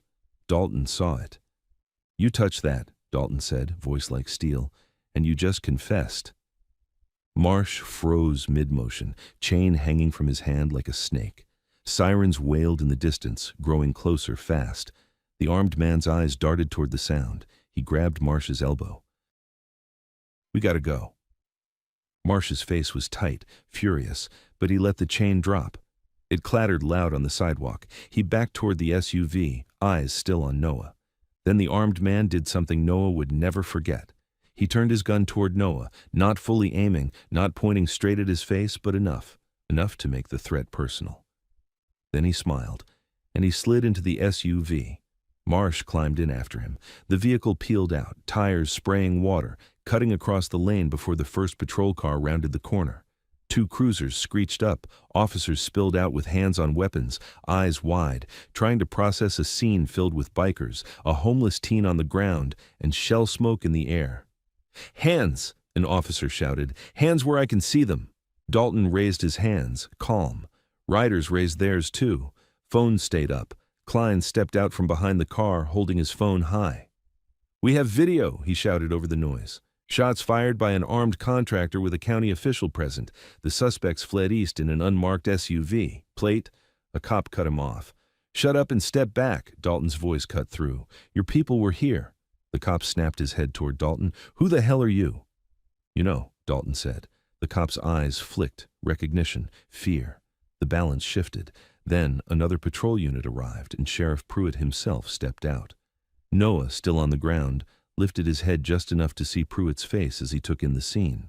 The shell casing glinting near the curb, the chain on the sidewalk, the backpack, the cameras.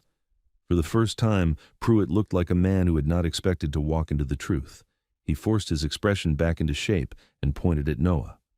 "That one," he barked. "Get him up, now." Noah's stomach dropped. Even now, even after a shot, they were still reaching for him first. A deputy grabbed Noah's arm and yanked. Pain flared through his shoulder. Klein stepped in instantly. "Do not touch him without medical," he snapped. "He's a minor and a protected witness." Pruitt didn't look at Klein. He looked at Noah like Noah was the problem that kept refusing to go away. "We're taking him to the hospital," Pruitt said. "And then he's going into intake until we verify who he is." Noah's mouth went dry. "No." Pruitt leaned in, voice low enough to be private, loud enough for Noah to feel it. "You think those bikers keep you safe in my county? I'll put you somewhere they can't reach." Dalton stepped closer, controlled fury vibrating under his calm. "Touch him the wrong way, and you'll have every camera in this state on your face." Pruitt's jaw clenched. "This is my scene." Klein raised his phone. "And this is my evidence." An ambulance arrived, lights splashing red across wet asphalt.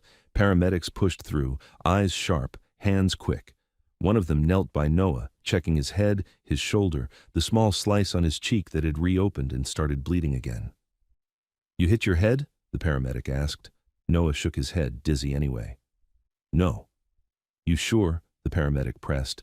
Noah's eyes flicked to Pruitt, then to Dalton, then to Klein. "I'm sure," he said, because he didn't trust what would happen if he wasn't. They loaded him into the ambulance anyway.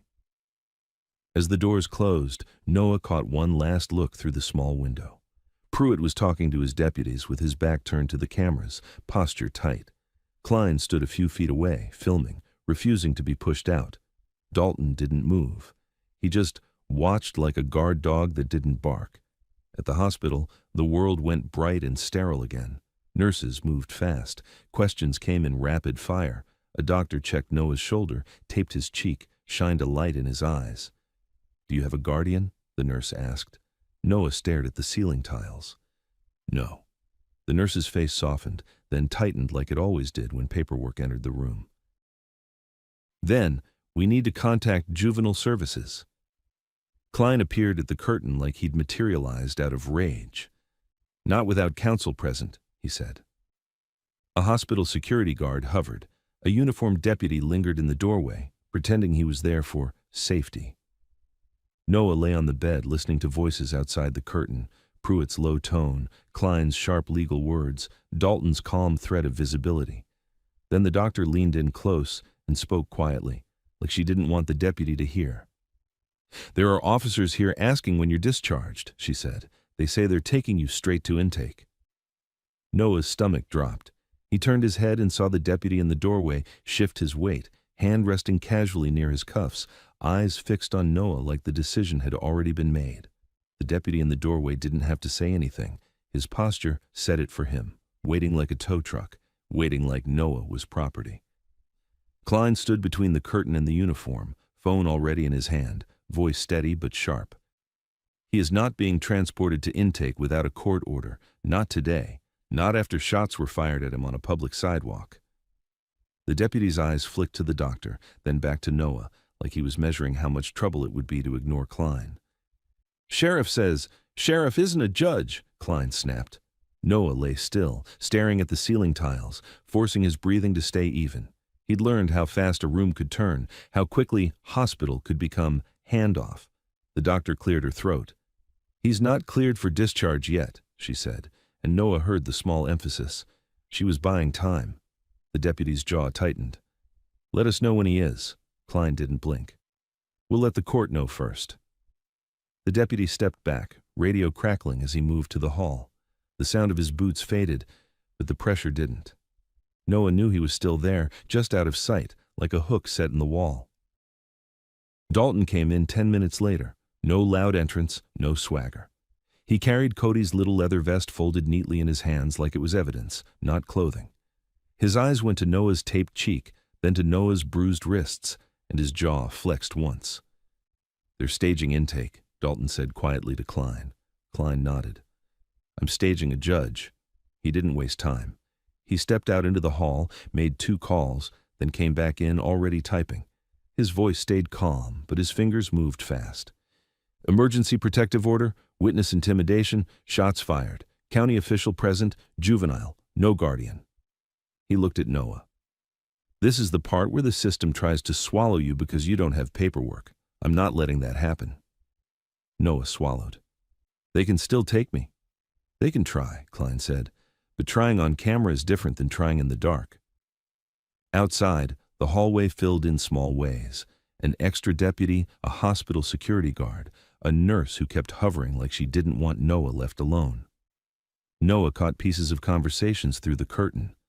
Juvenile van, sheriff wants him released, attorney won't cooperate, media outside. Media.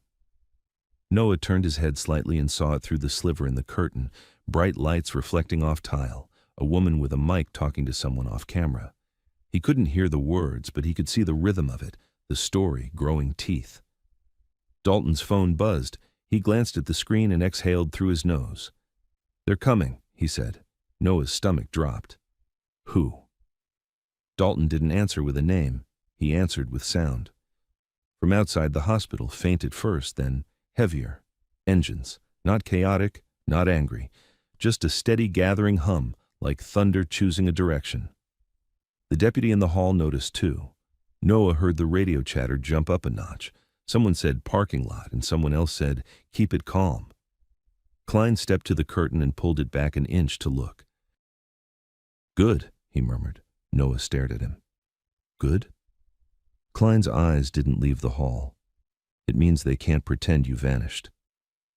That afternoon, the judge's order came through on a single sheet of paper that somehow weighed more than steel. Klein held it up like a shield and walked it straight to the charge nurse, then to hospital administration, then to the deputy who'd been waiting like a trap. "Court-ordered protective placement," Klein said, voice loud enough that any phone in the hallway could record. "He is released into temporary care, under verified supervision pending hearing. You interfere, you answer to Judge Herrera personally."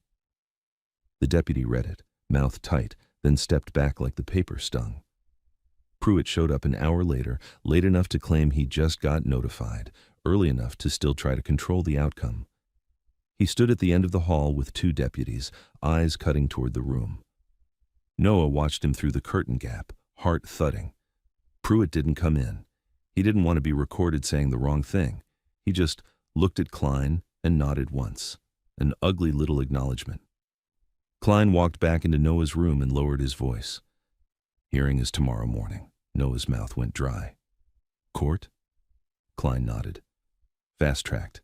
They wanted you processed before you could speak. Now we speak in a room where lies cost more. Noah stared at his bandaged hand. I don't even have... I know, Klein said. We're not pretending you're something you're not. We're showing what they did anyway. Dalton stepped closer, calm but firm. You'll have people there, he said. Noah swallowed. I don't want a war. Dalton's eyes didn't change. Neither do I. That night, Noah didn't sleep. He sat in the back office of the warehouse again, listening to phones ring and printers spit out pages, and men talk in low voices like they were defusing a bomb made of paperwork. He watched Cody through a cracked door, awake too, sitting with Elena, eyes wide, hoodie sleeves pulled over his hands like armor. At some point, Cody slipped out and sat across from Noah without asking. You scared? Cody asked. Noah almost lied. Then he remembered the chain, the laugh, the click of a gun safety. Yeah, he said. Cody nodded like that was acceptable. Me too. They sat in silence. Outside, bikes rolled in one by one, quiet, lights low. Not a show, a presence. Before sunrise, Klein handed Noah a clean button-down shirt and a jacket that didn't fit perfectly, but fit enough to change the way strangers would look at him for 10 seconds. Noah hated that it mattered. He wore it anyway. They drove to the courthouse in a plain sedan with 2 bikes so far back they looked like commuters. The closer they got, the more the town felt different, roads lined with parked motorcycles like a river of metal. Riders stood in small groups, not blocking traffic, not shouting, just standing shoulder to shoulder as if the pavement itself had decided to grow a spine. Noah's throat tightened. How many? Klein didn't smile. A lot. By the time they turned the last corner, Noah understood what a lot meant. The courthouse steps were surrounded, not invaded, surrounded, by rows and rows of bikes stretching down both sides of the street. Riders stood with hands in pockets, helmets under arms, rain jackets zipped, faces calm. Some held small signs, not threats.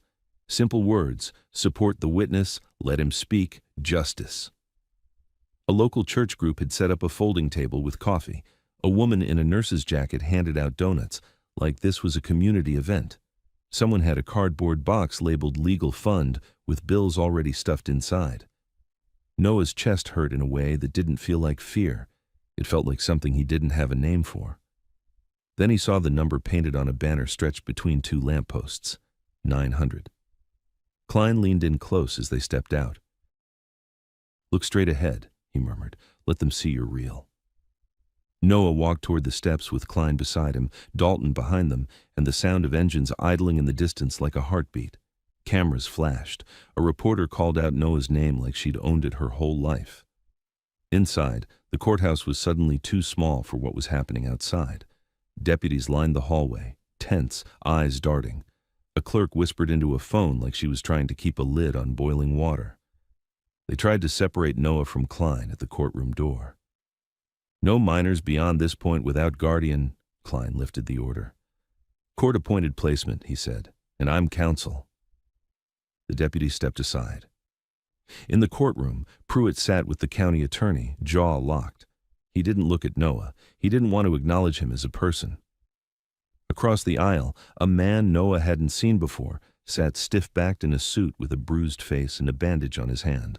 One of the contractors, maybe, already processed by someone who didn't care about his comfort. Marsh wasn't there. Noah felt a cold pulse of relief and dread at the same time. Judge Herrera entered, and the room rose. Her eyes swept the courtroom once, then landed on Noah. Not soft, not cruel, just focused, like she was deciding what mattered. We are here, the judge said, because a minor witness reports a child was trapped behind a padlocked storm drain during a severe storm, and subsequent events include attempted coercion, intimidation, and a firearm discharge in public. The county attorney stood. Your Honor, the sheriff's office disputes... Sit, the judge said, not loud. I will hear facts. Klein stood first. He didn't perform. He placed the broken story on the table, piece by piece. The photos of the fresh scrape marks, the witness statement, the text message thread, the plate number, and finally the pawnshop footage. He asked the clerk to play it. The grainy video filled the courtroom monitor. Rain, darkness, the curb, the drain, then the white county truck with its lights off. Lightning flashed, the frame froze. The judge leaned forward slightly. The courtroom went still. Klein didn't even look at Pruitt. He looked at the judge. "Deputy Inspector Marsh," he said clearly. "On scene, in the vehicle." The county attorney stood too fast. "Objection! Identity?" Judge Herrera's gaze cut him in half. "Denied." Elena testified next, hands shaking but voice steady as she repeated what Cody told her, being chased, hiding, hearing the chain, hearing a laugh. Then Cody himself took the stand, small in the chair, hoodie sleeves pulled over his hands, eyes fixed on the judge like he was trying to make her see him as a person and not a kid. He described the dumping behind the grocery store. He described the county jacket. He described running. He described hearing the lock click shut. Pruitt's face tightened harder with every sentence. Then it was Noah's turn. The deputy swore him in like it tasted bad. Noah stood, palms damp, and told the truth exactly the way it happened. Scream, chain, lock, water rising, rebar, pulling Cody out, county truck watching. He didn't embellish. He didn't beg. He just spoke. When he finished, the judge asked one question, calm as a knife. "Mr. Noah," she said, "after you were accused, after you were cuffed, after you were threatened, why did you keep showing up to tell this?" Noah swallowed. The whole room was listening, even the people who hated him. "Because he was a kid," Noah said quietly. "And somebody thought that meant nobody would care." Judge Herrera held his gaze for a long beat. Then she turned to the county attorney. "Where is Deputy Inspector Marsh?" she asked. The county attorney's mouth opened. No sound came out. Judge Herrera's voice stayed level. "Sheriff Pruitt." Pruitt looked up slowly, forced into the open. "Did your department attempt to remove this minor witness under an invalid juvenile pickup order?" the judge asked. "Yes or no?" Pruitt's jaw worked. "We were conducting a welfare." "Yes or no?" the judge repeated, softer. Pruitt's eyes flicked to the cameras in the back of the room, then to the judge. "Yes?" The room made a sound like air being pulled in. Judge Herrera looked down at her notes, then up again, and her voice changed, no longer curious, no longer gathering. "It is the finding of this court," she said, "that this minor is a protected witness, that his detention efforts were improper, and that probable cause exists regarding obstruction, witness intimidation, and the misuse of county authority." Her gavel lifted, and then she brought it down hard. The gavel crack didn't sound loud, but it landed like a door slamming shut on a whole way of doing things. Judge Herrera didn't look at the gallery. She looked straight at Sheriff Pruitt, and her voice stayed level, almost clinical, which somehow made it worse. "This court orders immediate protective placement for the minor witness," she said. "He will not be transferred to intake without sealed judicial authorization. Any attempt to remove him outside these terms will be treated as contempt." Klein didn't move. He just exhaled, slow, like he'd been holding air since the storm. Noah felt his knees go weak in a delayed wave. He kept standing because he didn't know what else to do with relief. His hands were still damp, but his wrists stopped hurting for the first time in 24 hours because the threat behind the cuffs had finally been named out loud. Judge Herrera continued. "I'm also referring this matter to the district attorney's office and requesting state-level oversight for any county personnel involved. Mr. Klein will submit copies of all recordings, including the threatening text message and the sidewalk incident. A temporary restraining order is issued against any contact with the witness." She turned a page. "And I want Deputy Inspector Marsh in this courtroom by the end of today." The county attorney stood again like he couldn't help himself. "Your Honor, with respect, we can't compel an individual's appearance." "You can when you know where he is," Judge Herrera replied. "Sit." The word wasn't loud, but the county attorney sat like he'd been pushed. Pruitt's jaw worked. His eyes flicked toward the back of the room where cameras were posted, then toward the window as if he could see the street outside and the line of motorcycles beyond it. He looked trapped without ever being touched. Judge Herrera wasn't finished. "I will also hear from the sheriff's office regarding why an invalid pickup document was presented on private property," she said. "And I will hear why a county vehicle assigned to Mr. Marsh was at the storm drain with its lights off during the storm." Noah glanced at Klein. Klein's face didn't change, but his eyes were brighter now, sharper. This was what he'd been building toward, forcing them to answer in a room with consequences. The judge looked back to Noah, and her expression softened by a fraction. Not pity. Recognition. "Mr. Noah," she said, "you are not under investigation by this court. You are a witness who performed a rescue. You will be treated accordingly." Noah swallowed and nodded once because his voice wouldn't come out without shaking. Then the judge lifted the gavel again. "This hearing is adjourned," she said. "Mr. Klein, see me in chambers. Sheriff Pruitt, do not leave." The second gavel strike ended it, not the problem, but the illusion that the county could do whatever it wanted without anyone watching. In the hallway outside the courtroom, noise hit like a wave. Reporters, deputies, court staff trying to keep lanes open, people whispering the same name like it had grown teeth. Marsh. Klein guided Noah forward with a hand at his shoulder. Dalton moved behind them, not crowding, just there. The courthouse felt smaller now, like the building knew it couldn't contain what was standing outside. A reporter pushed in. Noah, can you tell us?" Klein stepped in front of the mic instantly. "He is a minor," he said. "He will not be interviewed." Another camera swung toward Dalton. "Mr. Dalton, will you comment on allegations of county corruption?" Dalton didn't raise his voice. "Ask the sheriff." The words followed Pruitt down the hall like a shadow. When they finally reached the front steps, the sound met them before the sunlight did. Engines idling in a low, steady rumble. Not aggressive, not celebratory, just present. A wall of motorcycles lined the street in neat rows, riders standing beside them, faces calm, hands empty. It didn't look like a threat. It looked like a witness stand made of chrome. Noah stopped without meaning to. His chest tightened so hard it hurt. He'd never had people show up for him. Not teachers, not family, not cops, not shelters, no one. And now the street was filled with bodies who had shown up simply because he existed, and the county tried to crush him for it. Klein leaned in. "Keep walking," he murmured. "Let the cameras see your face, not their story. Yours." Noah forced his legs to move. Riders didn't cheer. They didn't shout his name. They just nodded as he passed, a quiet line of acknowledgement that felt heavier than applause. Someone stepped forward from the crowd, a woman in a nurse's jacket from the hospital, holding a small paper cup. "Water," she said softly, offering it to Noah like it was normal to take care of a kid outside a courthouse surrounded by 900 bikers. Noah took it with both hands. The cup shook. The water didn't spill. Across the street, 2 state troopers arrived and parked cleanly at the curb, their posture different from county deputies, more careful, less entitled. A third vehicle pulled in behind them, unmarked with tinted windows and no county seal. 2 men got out in plain clothes, scanning the crowd without fear or hostility, just alert. Klein saw them, and his face tightened in a new way. "DA's investigators," he said under his breath. "Good." Dalton's phone buzzed. He checked it once, then stepped closer to Klein.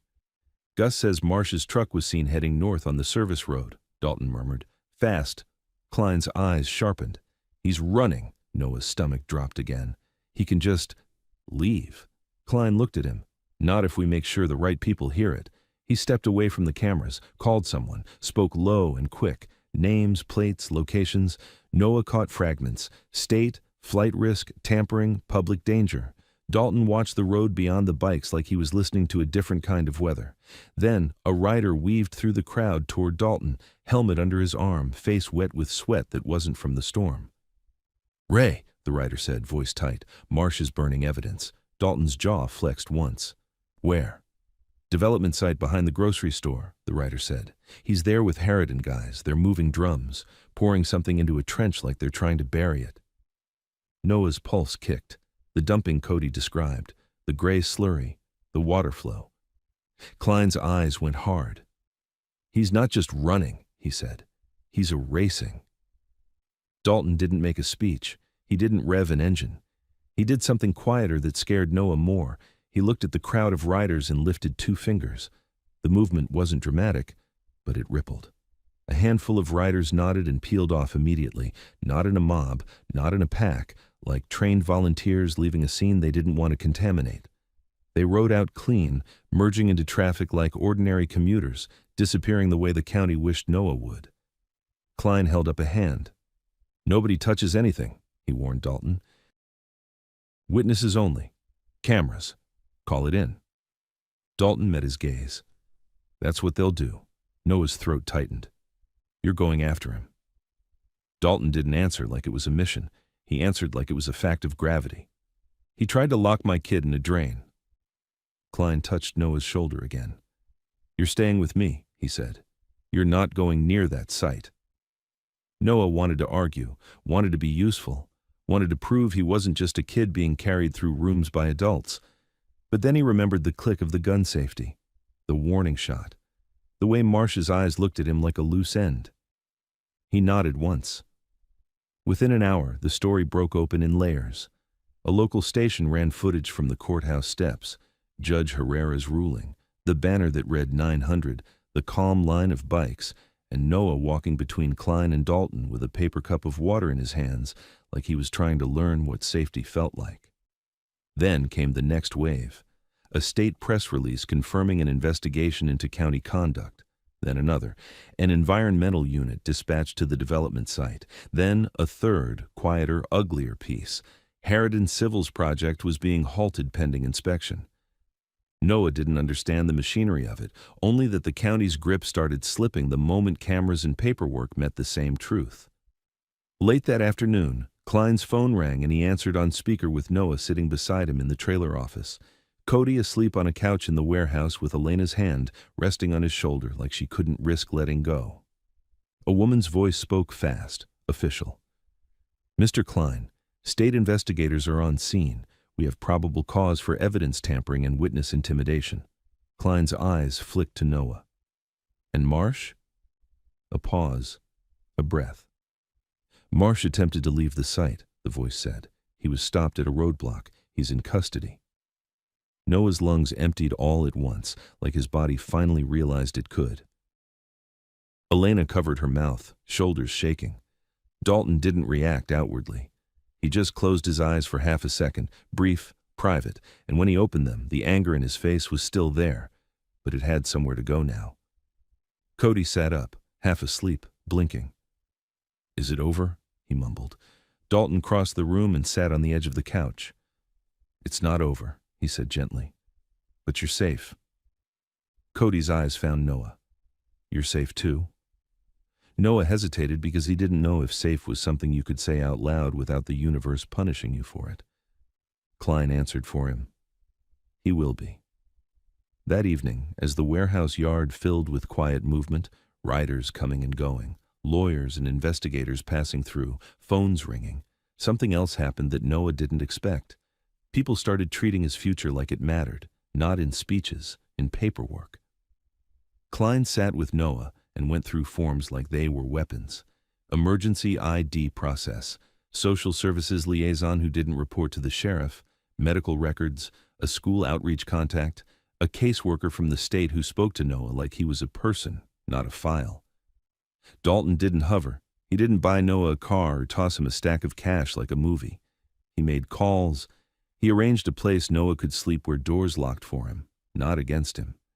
He set up a meeting with a job training program connected to a shop one of the club's older members owned. Mechanical, hands-on, the kind of work where nobody cared about your last name as long as you showed up and learned. When Noah tried to refuse, Dalton looked at him like he was missing the point. "You did something for my kid," Dalton said. "Now let us do something for you." Noah's voice came out rough. "I didn't do it for a reward." Dalton nodded once. "I know." The next morning, the town felt different, like the air had shifted after a storm. The development site was taped off. News vans sat on the curb. County vehicles moved slower, more careful. Pruitt didn't appear on camera anymore, only a county spokesperson reading stiff lines about cooperation and internal review. Rumors moved through diners and gas stations like smoke, resignations, suspensions, investigators going through records. Noah didn't care about rumors. He cared about the small, unbelievable things that kept happening anyway. A shower that was his. A clean shirt that didn't come from a donation pile. A hot meal he didn't have to eat fast like it might be taken away. a bed that didn't require him to be invisible. On the third day, Klein placed a plastic card on the trailer desk and slid it across to Noah. Temporary state ID, his name printed cleanly, not John Doe, not Runaway. His name. Noah stared at it for a long time before touching it, like it might dissolve if he claimed it. "It's real," Klein said. Noah's fingers closed around the card. It was light, stupidly light, and it made his throat tighten anyway. Later that week, Noah stood outside a small garage on the edge of town with a hand-painted sign that read, "Training Program. Ask inside." He wore work boots that weren't soaked through. He held his ID in his pocket like a talisman. Inside, tools hung on clean walls. The smell of oil and rubber hit him like a new language. A man with gray hair and grease on his hands looked up from an engine bay and nodded toward Noah. "You Noah?" the man asked. Noah swallowed. "Yeah." The man jerked his chin toward a bench. "Start by sorting sockets, learn the sizes, then we'll see if you can listen." Noah nodded once, moved toward the bench, and started sorting metal into order with hands that still remembered chains and rain and the weight of pulling a kid up from rising water. Outside, across the street, bikes lined the curb, not 900 this time, just enough. Engines idled low, steady, not threatening, not showing off, just present. Noah didn't look at them at first. Then he did. Dalton sat on his bike among the others, helmet in hand, watching the garage door like he was watching a horizon. He didn't wave. He didn't need to. He just met Noah's eyes once, a quiet acknowledgement that said, "Keep going." Noah turned back to the bench, picked up the next socket, and placed it in its slot as the engines outside kept their calm, steady rumble like a heartbeat that wouldn't leave.